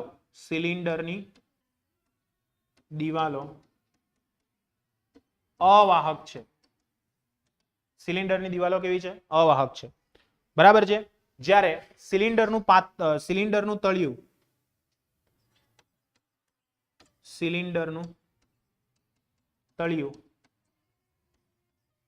સુવાહક. ઓકે, સિલિન્ડરનું તળિયું કેવું છે? સુવાહક છે. ખબર પડશે? આટલી ધારણાઓને ધ્યાનમાં રાખીને આપણે આ એન્જિન ડેવલપ કરવાનું છે. ખબર પડશે કે નહીં પડશે? પડશે. એટલે અહીંયા આગળ સિલિન્ડર જે છે તેને ધ્યાનમાં રાખવાનું છે. સિલિન્ડર કેવું છે ભાઈ? અહીંયા આગળ અવાહક છે. ખાલી ફક્ત એનું તળિયું જે છે તે સુવાહક છે. બરાબર છે. બાકી બધું અવાહક છે. આ બધી ધારણા છે. This is the assumption. કેમ લીધું, શા માટે લીધું એ તમારે કાર્નોટને પૂછવાનું, મને નહીં પૂછવાનું.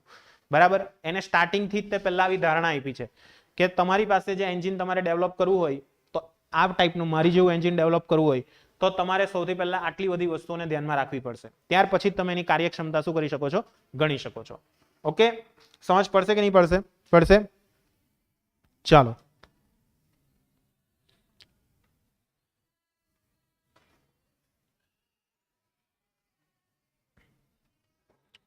પરફેક્ટ આઈડિયા આવ્યો કે નહીં આવ્યો? આવ્યો. ચાલો, હવે આખી જે પ્રક્રિયા છે તે છે કઈ રીતની તે આપણે સમજીએ. બરાબર. તો આખી પ્રોસેસમાં સૌથી પહેલા શું કરવામાં આવે છે? બરાબર છે.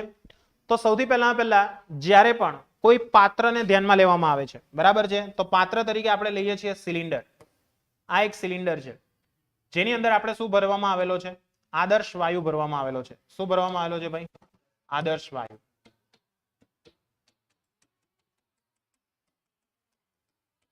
આ રીતના આદર્શ વાયુ છે અને ત્યાં આગળ એક પિસ્ટન ગોઠવવામાં આવેલું છે. ઓકે, શું ગોઠવવામાં આવેલો છે? પિસ્ટન. બરાબર છે. એટલે અહીંયા આગળ એક પિસ્ટન આપણે રાખી દીધું છે. બરાબર, કે જેના દ્વારા તમે શું કરી શકો છો? વાયુને કોમ્પ્રેસ કરી શકો છો કે પછી વાયુને વિસ્તરણ કરી શકો છો. બરાબર છે. આ રીતનું એક પિસ્ટન ત્યાં આગળ રાખવામાં આવેલું છે. સમજ પડશે કે નહીં પડશે? પડશે. તો પ્રારંભિક પરિસ્થિતિની વાત કરવામાં આવે, તે દરમિયાન પ્રેશર જે છે, બરાબર છે, જે કોઈ પણ વાયુ છે તેનું પ્રેશર છે આ પોઈન્ટ પર તે કેટલું છે? તો કે ભાઈ એનું પ્રેશર છે P1, કદ છે તે V1 અને ટેમ્પરેચર કેટલું છે? T1 છે. ટેમ્પરેચર કેટલું છે? T1 છે. સમજ પડશે કે નહીં પડશે? પડશે.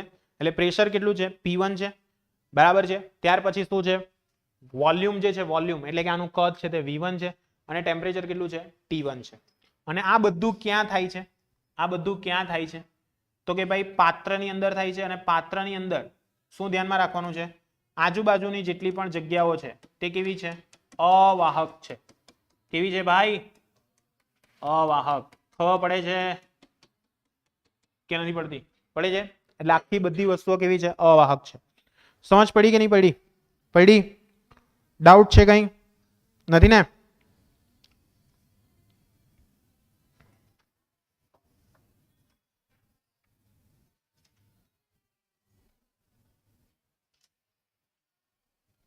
ખ્યાલ આવ્યો બધાને કે નહીં આવ્યો? આવ્યો? કોઈને પણ કઈ ડાઉટ છે? નથી ને? હવે શું કરવામાં આવે છે? તો કે આ જે પાત્ર છે એ પાત્રને ઉષ્મા પ્રાપ્તિ સ્થાન સાથે જોડવામાં આવે. શેની સાથે જોડવામાં આવે છે? ઉષ્મા પ્રાપ્તિ સ્થાન સાથે.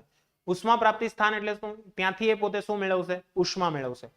તો જ્યારે એ ઉષ્મા મેળવે છે એને કારણે શું થાય છે? તો કે ઉષ્મા મેળવવાને કારણે આ જે આખું પાત્ર છે, સમજજો, બહુ ઇમ્પોર્ટન્ટ વસ્તુ છે.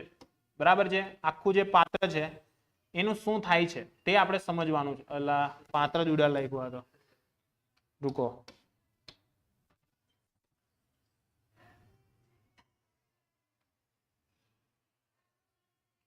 લે લહણ કઈ નહીં, એમ જ ટાઈમ પાસ. ચાલો વધ્યા. તો અહીંયા આગળ શું થાય છે? ઉષ્મા પ્રાપ્તિ સ્થાન સાથે જોડ્યું. ઉષ્મા પ્રાપ્તિ સ્થાન સાથે જોડતા શું થશે ત્યાં આગળ? તો કે આ જે પાત્ર છે તેની અંદર રહેલો જે પણ વાયુ છે, બરાબર, આ પાત્ર છે તેની અંદર રહેલો જે પણ વાયુ છે એ વાયુ ધીરે ધીરે શું પામવા લાગે છે? પ્રસરણ પામવા લાગે છે. શું પામવા લાગે છે? પ્રસરણ. ખબર પડે છે ને ભાઈ? પ્રસરણ એટલે શું?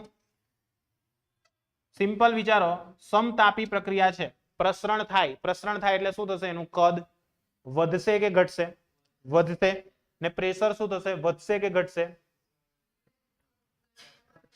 ઘટશે ભાઈ, બરાબર છે. એટલે આ જે બીજો પોઈન્ટ છે ત્યાંનું પ્રેશર છે તે P2 છે, કદ છે તે V2 છે અને ટેમ્પરેચર કેટલું છે ભાઈ? T1 જ છે. કારણ કે આપણી જે પ્રક્રિયા છે તે કઈ છે અત્યારની? સમતાપી વિસ્તરણ. કઈ પ્રક્રિયા છે? સમતાપી વિસ્તરણ. નહીં ખબર પડી? પડી? પાક્કું? સમજાયું કે ના સમજાયું? સમજાયું. હવે હું શું કરું છું અહીંયા આગળ? તો કે ભાઈ હવે અહીંયા આગળ સિમ્પલ બીજી એક પ્રોસેસ કરવામાં આવે છે કે જ્યારે પણ આખી પ્રક્રિયા થાય છે તે દરમિયાન જ્યારે ઉષ્મા પ્રાપ્તિ સ્થાન સાથે મેં એને અહીંયા આગળ મૂકી દીધું તો ઉષ્મા પ્રાપ્તિ સ્થાનમાંથી એ ધીરે ધીરે શું કરશે? તો કે ભાઈ ઉષ્માને શું કરતું જશે? મેળવતું જશે. પછી શું કરવામાં આવે છે? ઉષ્માને મેળવી લેશે. ત્યારબાદ ઉષ્માને મેળવી લેશે ત્યારબાદ શું થશે? તો કે હવે જે એનું ટેમ્પરેચર છે તેમાં શું થશે? ફેરફાર આવશે. અને ટેમ્પરેચરમાં શું થશે? વધારો થશે કાં તો ઘટાડો થશે. તો સિમ્પલ છે, જુઓ અહીંયા આગળ મેં શું આપી? ઉષ્મા આપી. તો ટેમ્પરેચર ઓબ્વિયસ છે, શું થવાનું છે ભાઈ? વધવાનું છે. એટલે જ્યારે હું આને ઉષ્મા પ્રાપ્તિ સ્થાન પરથી હટાવીને ક્યાં મૂકું છું? તો કે ઉષ્મા પ્રાપ્તિ સ્થાન પરથી હટાવીને અવાહક સ્ટેન્ડ પર મૂકું છું. ક્યાં મૂકું છું? અવાહક સ્ટેન્ડ પર. ક્યાં મૂકું છું? અવાહક સ્ટેન્ડ પર. કે જેને કારણે શું થશે? ઉષ્મા જે છે તે આની અંદર જ રહે, બહાર આવી શકે નહીં. ખ્યાલ આવે છે? એટલા માટે ત્યાં આગળ શું કરવામાં આવે છે? એને અવાહક સ્ટેન્ડ પર મૂકવામાં આવે છે. એટલે અંદર રહેલી જે ઉષ્મા છે તે હજુ પણ આને શું કરશે? ફેલાવશે. હજુ પણ આને શું કરશે? ફેલાવશે. ની સમજ પડી? ઉષ્મા પ્રાપ્તિ સ્થાન સાથે આને જોડેલું હતું એટલે એને કારણે શું થયું? એને ઉષ્મા મેળવી. પણ ત્યારનું ટેમ્પરેચર કેવું હતું? ફિક્સ જ હતું. એટલે કે ત્યાં ટેમ્પરેચરમાં ચેન્જ આવ્યો નહીં. સમજ પડી કે નહીં પડી? પડી.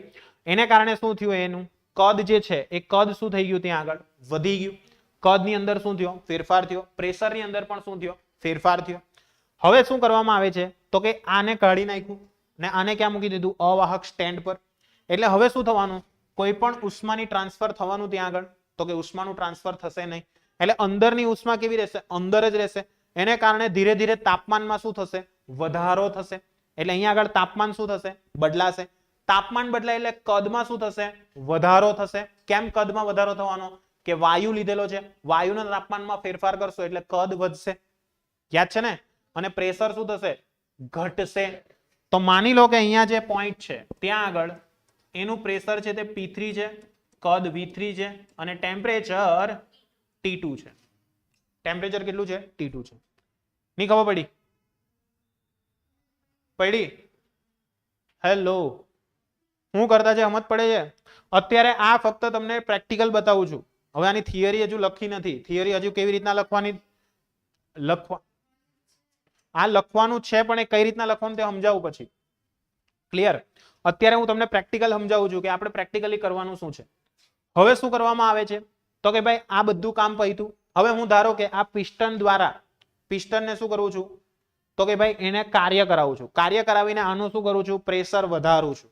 એટલે પિસ્ટનને જેવો હું શું કરું છું? નીચે લાવું છું. તો એ દરમિયાન શું થશે? તો કે ભાઈ ફરી પાછું એને વધારવામાં આવે છે તો એને કારણે આખી જે પોઝિશન છે એ પોઝિશન કેવી થઈ જશે? જોજો.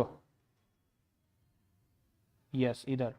તો હવે અહીંયા આગળ શું કરવામાં આવે? પિસ્ટન દ્વારા જ્યારે આના પર પ્રેશર વધારવામાં આવે છે, બરાબર છે, તો એને કારણે અહીંયા આગળનું પ્રેશર થાય છે P4, કદ થશે V4 અને ટેમ્પરેચર કેટલું રહેશે? T2 જ રહેશે. કેટલું રહેશે? T2 જ રહેશે. સમજ પડે છે કે નથી પડતી? નહીં ખ્યાલ આવ્યો? ખ્યાલ આવ્યો? કઈ જ નથી કર્યું આપણે, એકનું એક જ કામ કરતા છે. પહેલા શું કર્યું હતું? ઉષ્મા પ્રાપ્તિ સ્થાન પર મૂક્યું. એટલે શું કર્યું એને? ઉષ્મા મેળવી. ઉષ્મા મેળવી એટલે કદ શું થયું? વધ્યું. કદ વધ્યું એટલે ટેમ્પરેચર ટેમ્પરેચર સેમ રહ્યું અને પ્રેશર ઘટ્યું. પછી શું કરવામાં આવે? અવાહક સ્ટેન્ડ પર મૂક્યું. અવાહક સ્ટેન્ડ પર મૂકતા શું થયું? તાપમાનમાં વધારો થયો. તાપમાનનો વધારો થયો એટલે કદ શું થયું? વધ્યું. પ્રેશર શું થયું? ઘટ્યું. હવે એ જે પ્રેશરનો ઘટાડો છે તે મારે શું કરવો છે? વધારવો છે. તો વધારવા માટે મારે શું કરવું પડશે? પિસ્ટનને નીચે મોકલવું પડશે તો પિસ્ટનને હું નીચે મોકલું છું તો એને કારણે શું થાય છે તો કે ભાઈ એનું જે પ્રેશર છે તે P4 થાય છે, કદ જે છે તે કેટલું થશે V4, જે શું થશે પહેલા કરતા ઘટશે, પ્રેશર વધશે તો કદ શું થવાનું ભાઈ ઘટવાનું ને, અને ટેમ્પરેચર કેટલું રહેશે તો કે સેમ રહેશે, કેટલું રહેશે T2. ખ્યાલ આવશે કે નહીં આવશે? આવશે. અને ફરી પાછું એને જો હું ઉષ્મા અવાહક સ્ટેન્ડ પર મૂકી દઉં તો ઉષ્મા અવાહક સ્ટેન્ડ પર મૂકતા તે ફરી પાછો પોતાની મૂળ સ્થિતિ પ્રાપ્ત કરે છે. મૂળ સ્થિતિ પ્રાપ્ત કરે છે એટલે શું થાય છે ત્યાં આગળ તો કે એનું જે પ્રેશર છે તે P1 બનશે, કદ V1 બનશે અને ટેમ્પરેચર કેટલું બનશે T1. ક્લિયર? ક્લિયર? એટલે આપણે પિસ્ટનને અહીંયા આગળ રાખી દીધું ફરી પાછું, એટલે ફરી પાછી એની કઈ સ્થિતિ આવી જશે મૂળ સ્થિતિ આવી જશે કે જેની અંદર શું થશે ધીરે ધીરે તો કે ભાઈ તમે જ્યારે અહીંયા આગળથી એને નીચે તરફ લઈ ગયા એટલે એને કારણે શું થવાનું કદ ઘટ્યું, પછી જ્યારે તમે ઉષ્મા અવાહક સ્ટેન્ડ પર મૂકો છો એને કારણે શું થશે ધીરે ધીરે તો કે પિસ્ટન પર આપણે જે કાર્ય કર્યું હતું મીન્સ પિસ્ટનને આપણે શું કર્યું હતું, પિસ્ટનને શું કરલું આપણે નીચે લઈ ગયેલા હતા બરાબર છે, તો એને કારણે એ પોતાના અંદર રહેલી જે અમુક ઉષ્મા હશે તેને શું કરી દેશે બહાર કાઢી દેશે બરાબર છે, અને એને કારણે સતત પોતાની જાતે એ શું કરશે પછી શું કરશે પોતાની જાતે મૂળ સ્થિતિ પ્રાપ્ત કરશે. મૂળ સ્થિતિ એટલે કઈ પ્રેશર P1, કદ V1, ટેમ્પરેચર T1. ખ્યાલ આવ્યો કે નહીં આવ્યો આટલે સુધી પ્લીઝ બોલી દેજો. પછી હવે બધું અહીંયા આગળ જોઈએ. ઓકે, આ ખ્યાલ આવ્યો? આ તમારી બુકમાં આપ્યું નથી બરાબર. જો આ સમજ પડશે તો તમને પેલું આગળ ખ્યાલ આવશે, નહીં તો નહીં આવશે. આ અમે ભણતા ને ત્યારની બુકમાં હતું, हमारे जमाने में ऐसा हुआ करता था बराबर, અત્યારે કઈ નથી. ચલો વધીએ આગળ. પરફેક્ટ? ડાઉટ છે કઈ? બોલજો.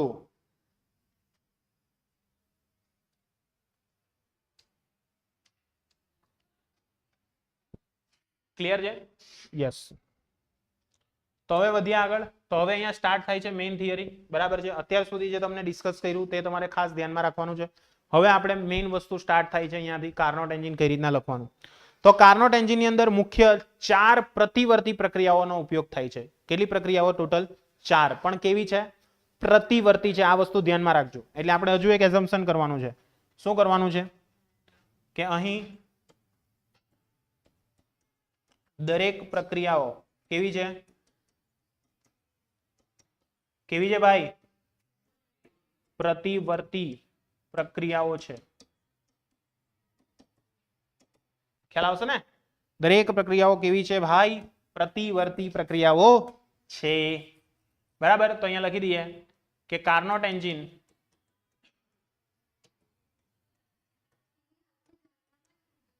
ના ધારણામાં નથી. હવે આ નવો ટોપિક છે. કાર્નોટ એન્જિનમાં કુલ 4 પ્રતિવર્તી પ્રક્રિયાઓ છે. ચાલો, તો એમાં સૌથી પહેલું આવશે તબક્કો 1. ઓકે, કયો છે તબક્કો 1? તો તબક્કો 1 જે છે તે છે તમારું સમતાપી સંકોચન, સમતાપી પ્રસરણ બરાબર છે. શું છે ભાઈ પહેલો તબક્કો? સમતાપી પ્રસરણ. સમતાપી પ્રસરણ. ઓકે, સમતાપી શું છે? પ્રસરણ. યાદ રાખજો, સમતાપી પ્રસરણની અંદર શું થાય છે તે આપણે સમજવાનું છે. તો નળાકારનું જે સુવાહક તળિયું હતું, આ ધારણા લખવાની ભાઈ, ધારણા પહેલા લખવાની. એ તો કાર્નોટ એન્જિનની થિયરી આખી ખોટી. મારી જો હું ધારો કે તમારો શિક્ષક હોત, અત્યારે બી છું જ બરાબર, પણ ડિસ્ટન્સમાં છું. ક્લિયર છે? એટલે તમારા પેપર બહુ ઓછું આવે ચેક કરવાનું, ખાલી અહીંયા ઓફલાઈન વાળા ના આવે તે જ. પણ ઇન કેસ જો હું તમારા સ્કૂલનો ટીચર હોઉં ને મારી સ્કૂલની અંદર જો ધારણા નહીં લખી હું 0 માર્ક આપી દઉં, આંખ બંધ કરીને 0 આપી દઉં બરાબર. ભલે એને મહેનત કરે, રડે, હું કઈ બી કરે, કઈ નહીં જ આપું એટલે નહીં જ આપું. ખ્યાલ છે? ધારણા વગર શક્ય જ નથી આ વસ્તુ. ચાલો, તો અહીંયા આગળ સમતાપી પ્રસરણની પ્રક્રિયા, જેમાં આપણે શું કરીએ છીએ તો કે જે પણ આપણો નળાકાર છે બરાબર છે, તો લખીએ નળાકાર સુવાહક બરાબર છે. હું મારી બુકમાંથી લખું છું. નળાકારના સુવાહક તળિયાને ઉષ્મા પ્રાપ્તિ સ્થાન પર મૂકી સમતાપી વિસ્તરણ થવાથી બરાબર છે. નળાકાર સુવાહક તળિયાને ઉષ્મા પ્રાપ્તિ ઉષ્મા પ્રાપ્તિ સ્થાન પર મૂકતા સમતાપી વિસ્તરણ થાય છે, જેમાં પ્રારંભમાં P1 V1 T1 સિલિન્ડર નળાકાર જ લેવામાં આવે. સિલિન્ડર કેવું હોય, નળાકાર હોય કે ચોરસ હોય? નહીં, હું ખાલી પૂછું છું એમ. હા કઈ નહીં, તારે જે લેવું હોય તો લઈ શકાય, એવું નથી. બરાબર, તારે નળાકાર લાખવો હોય તો નળાકાર, તારે કઈ બીજા કઈ શેપમાં લેવું હોય તો એ લે, ત્રિકોણ લે, બસ તું. ચાલો ક્લિયર, ચાલો ક્લિયર છે. ચાલો P2 V2 T1. ઓકે, ખ્યાલ આવે છે? આખી પ્રક્રિયા થાય છે, સમજ પડે છે બધાને કે નહીં? ક્લિયર છે? અને બીજું શું યાદ રાખવાનું છે કે આ પ્રક્રિયા દરમિયાન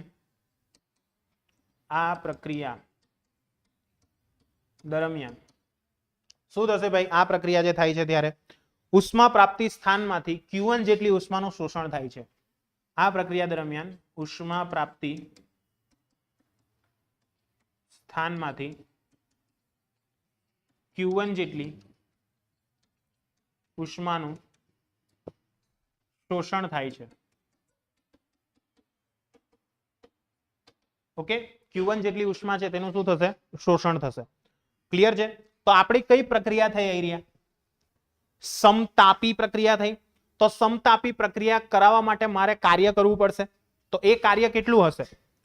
ગઈકાલે આપણે લાવ્યા હતા એનું સૂત્ર, કોઈને યાદ હોય તો. સમતાપી પ્રક્રિયા દરમિયાન થતું કાર્ય શું હતું? Mu R T ln. શું હતું? યસ, બોલો, V2 by V1. Good, perfect, clear છે? એટલે અહીંયા આગળ શું બનશે આપણું? Mu R T ln V2 by V1 લખાશે કે નહીં લખાશે? લખાશે. તો આપણે અહીંયા પરફેક્ટલી લખીએ તો W1 બરાબર શું લખાશે? Mu R T1 ln V2 by V1. ખબર પડી કે નહીં પડી? પડી. તો આ જે આવ્યું તેને આપણે આપી દઈશું સમીકરણ નંબર 1. ખબર પડી કે નહીં પડી? પડી. સમજ પડે છે? હવે આનો આપણે ગ્રાફ પણ ડ્રો કરવાનો ભાઈ. આના માટેનો એક ડાયાગ્રામ આવે, તેને કહેવાશે આપણો પીવી ડાયાગ્રામ. બરાબર, પીવી ડાયાગ્રામ ડ્રો કરવો જરૂરી છે. અને પહેલા ડાયાગ્રામ જ હોય. ક્લિયર? એના વગર તમે પ્રક્રિયા લખો એ ખોટી કહેવાય. બરાબર છે? એટલે હું પણ તમને ડાયાગ્રામ ડ્રો કરી આપું છું, એટલે આ ખોટી જેવું નથી, પહેલા કહી દઉં. પીવી ડાયાગ્રામ ડ્રો કરવો જરૂરી છે. ચાલો, તો પીવી ડાયાગ્રામ ડ્રો કરીએ. તેમાં અત્યારે હાલમાં પ્રેશર જે છે તે વધારે છે, એટલે P1 V1 T1. બરાબર, આ રીતના લખી દઉં છું. સમજ પડે છે? સમજ પડે છે? આ ડાયાગ્રામ કયો છે? પીવી ડાયાગ્રામ છે. કયો ડાયાગ્રામ છે? પીવી.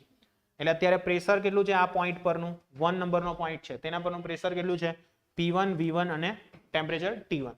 ત્યાંથી શું કરવામાં આવે છે? સમતાપી પ્રક્રિયા કરવામાં આવે છે. અને સમતાપી પ્રક્રિયા દ્વારા શું થાય છે?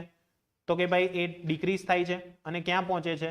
તો કે ભાઈ P2 V2 T1 પર. અને એ દરમિયાન શું થાય છે? એમાં ઉષ્મા ઉમેરાય છે. કેટલી ઉમેરાય છે ઉષ્મા? Q1 જેટલી. ખ્યાલ આવે છે? કારણ કે આપણે ક્યાં મૂક્યું હતું? ઉષ્મા પ્રાપ્તિ સ્થાન પર મૂક્યું હતું ને? યાદ હોય તો જોઈ લો. ઉષ્મા પ્રાપ્તિ સ્થાન પર. એટલે એ શું કરશે? Q1 ઉષ્મા મેળવશે. પાક્કું? સમજાયું કે નહીં સમજાયું? સમજાયું? બોલો, કઈ ડાઉટ છે તો પ્લીઝ પૂછી લેજો. નથી ને? તો નેક્સ્ટ આવે છે સેકન્ડ તબક્કો. નેક્સ્ટ આવે છે તબક્કો નંબર 2. ચાલો તો લખીએ નેક્સ્ટ તબક્કો 2. હા, આટલું જ હોય, એનાથી કઈ વિશેષ નહીં હોય. ચાલો, તબક્કો 2. તબક્કા 2 ની અંદર શું કરવામાં આવે છે? તો કે ભાઈ નળાકારને અવાહક સ્ટેન્ડ પર મૂકી. હે કેમ? ચાલો નેક્સ્ટ. તો તબક્કો 2, નળાકારને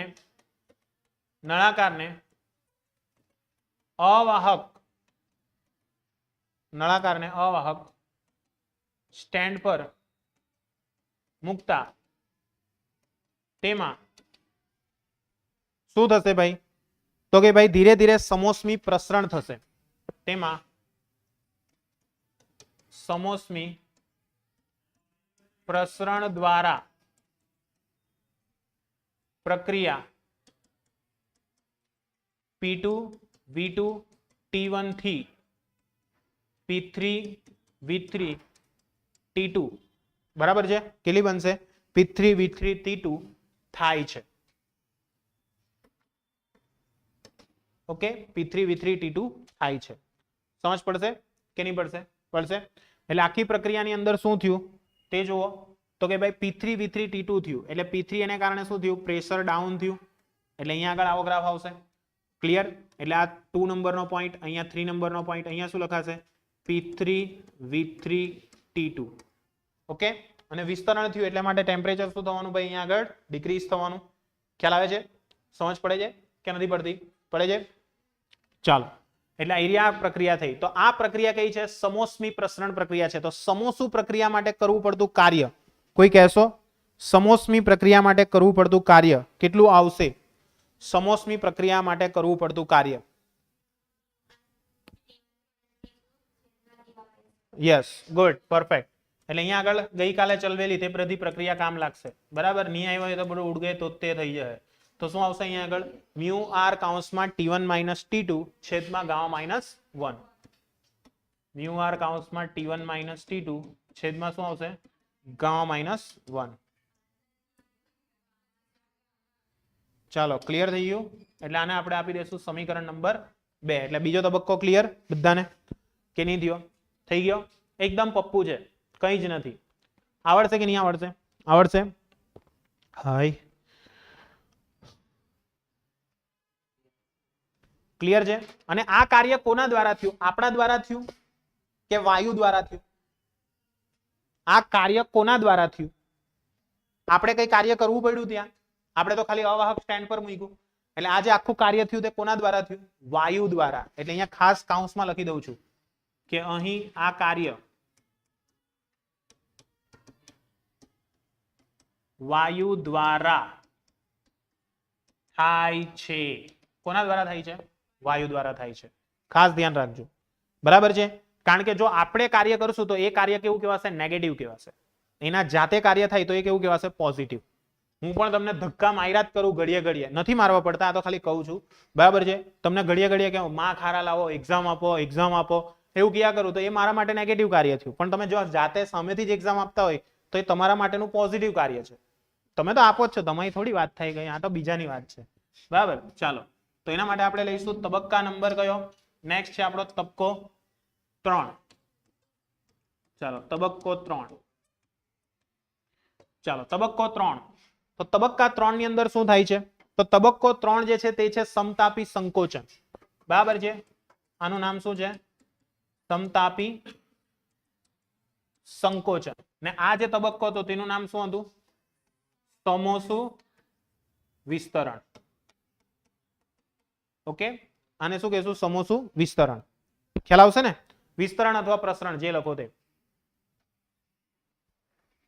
સર ચેપ્ટર 12 માં આના સિવાય કોઈ 5 માર્ક નું પૂછાઈ શકે તેવો કોઈ ક્વેશ્ચન કઈ ખરો ના આ જ આવે ગેરંટી આ બર્નોલી આવા બધા છે પછી એના સિવાય તમારો સ્ટોકનો નિયમ બરાબર છે એ પણ આવી શકે સ્ટોક્સનો નિયમ બરાબર છે 3 માર્ક્સમાં બી હોઈ શકે 5 માર્ક્સમાં બી હોઈ શકે બરાબર છે 2 માર્ક્સમાં પૂછે તો બહુ ફાયદોકારક બરાબર છે ચાલો ઓછું તપાસ કરવું ચાલો નેક્સ્ટ આગળ વધીએ તો સમતાપી સંકોચન હવે શું કરવામાં આવે છે તો કે ભાઈ હવે જે આ નળાકાર છે બરાબર છે નળાકારને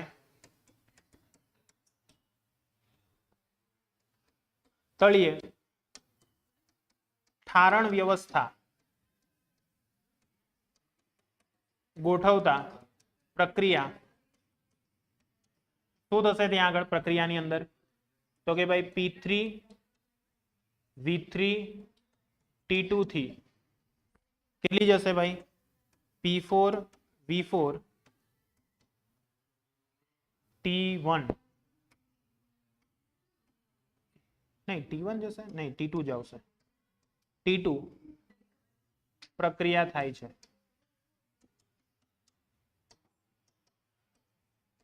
ઓકે એટલે હવે આપણે સિલિન્ડરને ક્યાં મૂકી દીધો છે ઠારણ વ્યવસ્થા પર ઠારણ વ્યવસ્થા પર મૂકવાનું કારણ શું તો કે એના દ્વારા જે પણ હીટ એબ્ઝોર્બ થયેલી છે તેને શું કરી દેશે એ પોતે ગુમાવી શકશે બરાબર છે હીટ એબ્ઝોર્બ કરી હોય તેને ગુમાવી તો પડે ને ભાઈ ક્લિયર અવાહક પર હા એક મિનિટ અવાહક કહી દીધું મારે एक मिनट, किधर गया रे?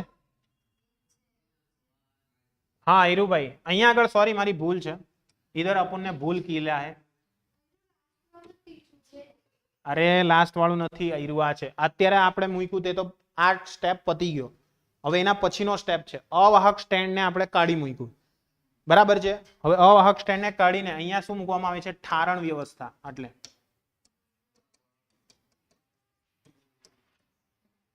એટલે ઠારણ વ્યવસ્થાને તમે મૂકશો એટલે શું થશે? તો કે જે પણ ઉષ્મા છે તે બધી શું કરી લેશે? ગુમાવી દેશે, બરાબર છે। તો અહીંયા આગળ શું થયું? સમતાપી સંકોચન। તો સમતાપી સંકોચન થયું તેના માટે કરવું પડતું કાર્ય કેટલું થશે? કરવું પડતું કાર્ય બોલો, તો આના માટે કરવું પડતું કાર્ય W3 બરાબર કઈ પ્રક્રિયા છે? સમતાપી। તો સમતાપી માટે શું લખાય બોલો? μRT ln V2 by V1। Okay good. હવે V1 V2 by V1 આ વાત સાચી તમારી, પણ આપણે અહીંયા V2 ને V1 માં કામ કરીએ છીએ, 3 અને 4 માં કામ કરીએ, તો કયું લેવાનું બોલો? ઉપર 3 નીચે 4, યસ ઉપર 4 નીચે 3, બરાબર છે। એટલે અહીંયા આવશે 4 ને અહીંયા આવશે 3, બટ આ કાર્ય આપણે કરાવવું પડ્યું ઠારણ વ્યવસ્થા પર મૂકીને, એટલા માટે આ કેવું કાર્ય કહેવાશે? નેગેટિવ। સમજ પડશે? એટલે અહીંયા આગળ આપણા દ્વારા કાર્ય થયું એટલા માટે આને કેવું લેવું પડશે? નેગેટિવ। એટલા માટે શું બનશે? આ W3 is equal to μRT ln V3 sorry V4 by V3 આખાની કેટલી થશે? -1 થશે। આગળ હોય તે ઘાતમાં જાય, લોગનો નિયમ છે લસણો। ચાલો એટલે W3 બરાબર શું બનશે?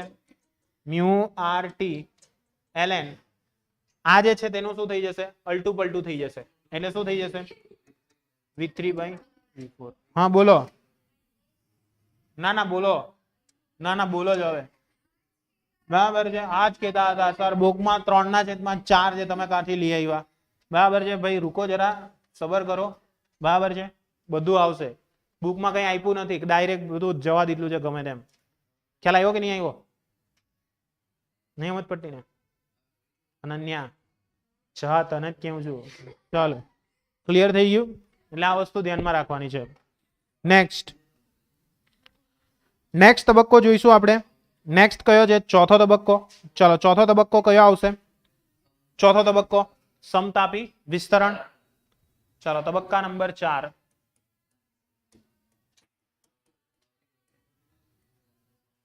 શું છે બોલો? સમોષ્મી વિસ્તરણ, હા સોરી સંકોચન, આ બધું વિસ્તરણ લખાયા કરતું है। અલા નીકળ,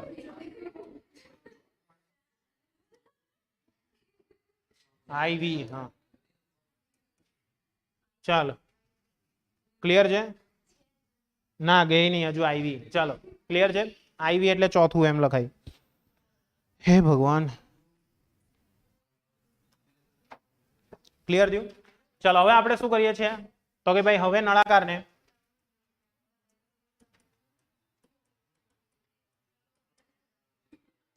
અવાહક સ્ટેન્ડ પર મૂકતા, નળાકારને અવાહક સ્ટેન્ડ પર મૂકતા તેમાં પ્રક્રિયા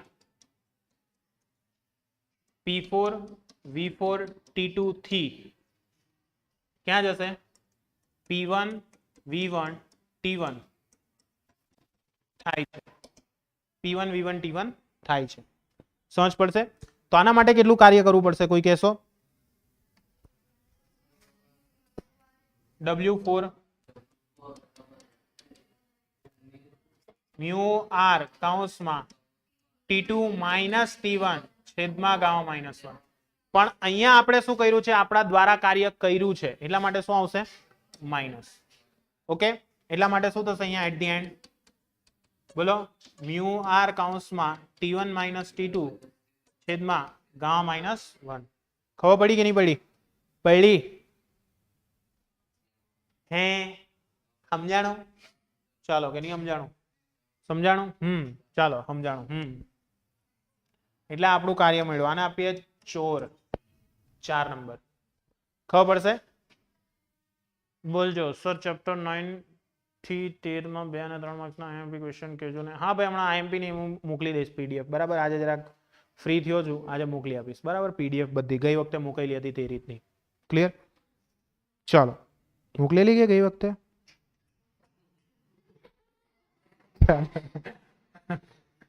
વધી આગળ.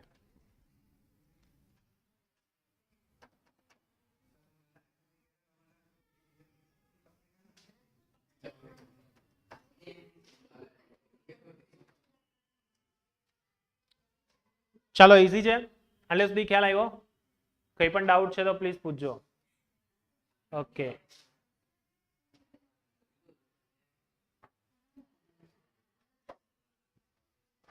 ઓકે. ચાલો, અહીંયા આટલે અટકાવું છું. બરાબર છે, કારણ કે હવેનું પ્રોસેસ બહુ મોટી છે. બરાબર છે, લગભગ તમારો ટાઈમ બહુ વધારે નીકળી જશે.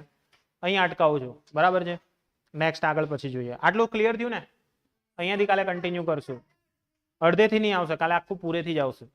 બરાબર છે, પહેલેથી. એટલે સમજાવવા પહેલેથી જ એમ આખું, પણ લખવું ઓછું પડશે મારે.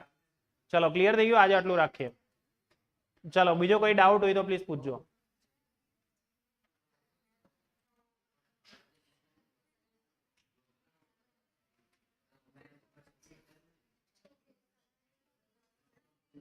ઓકે.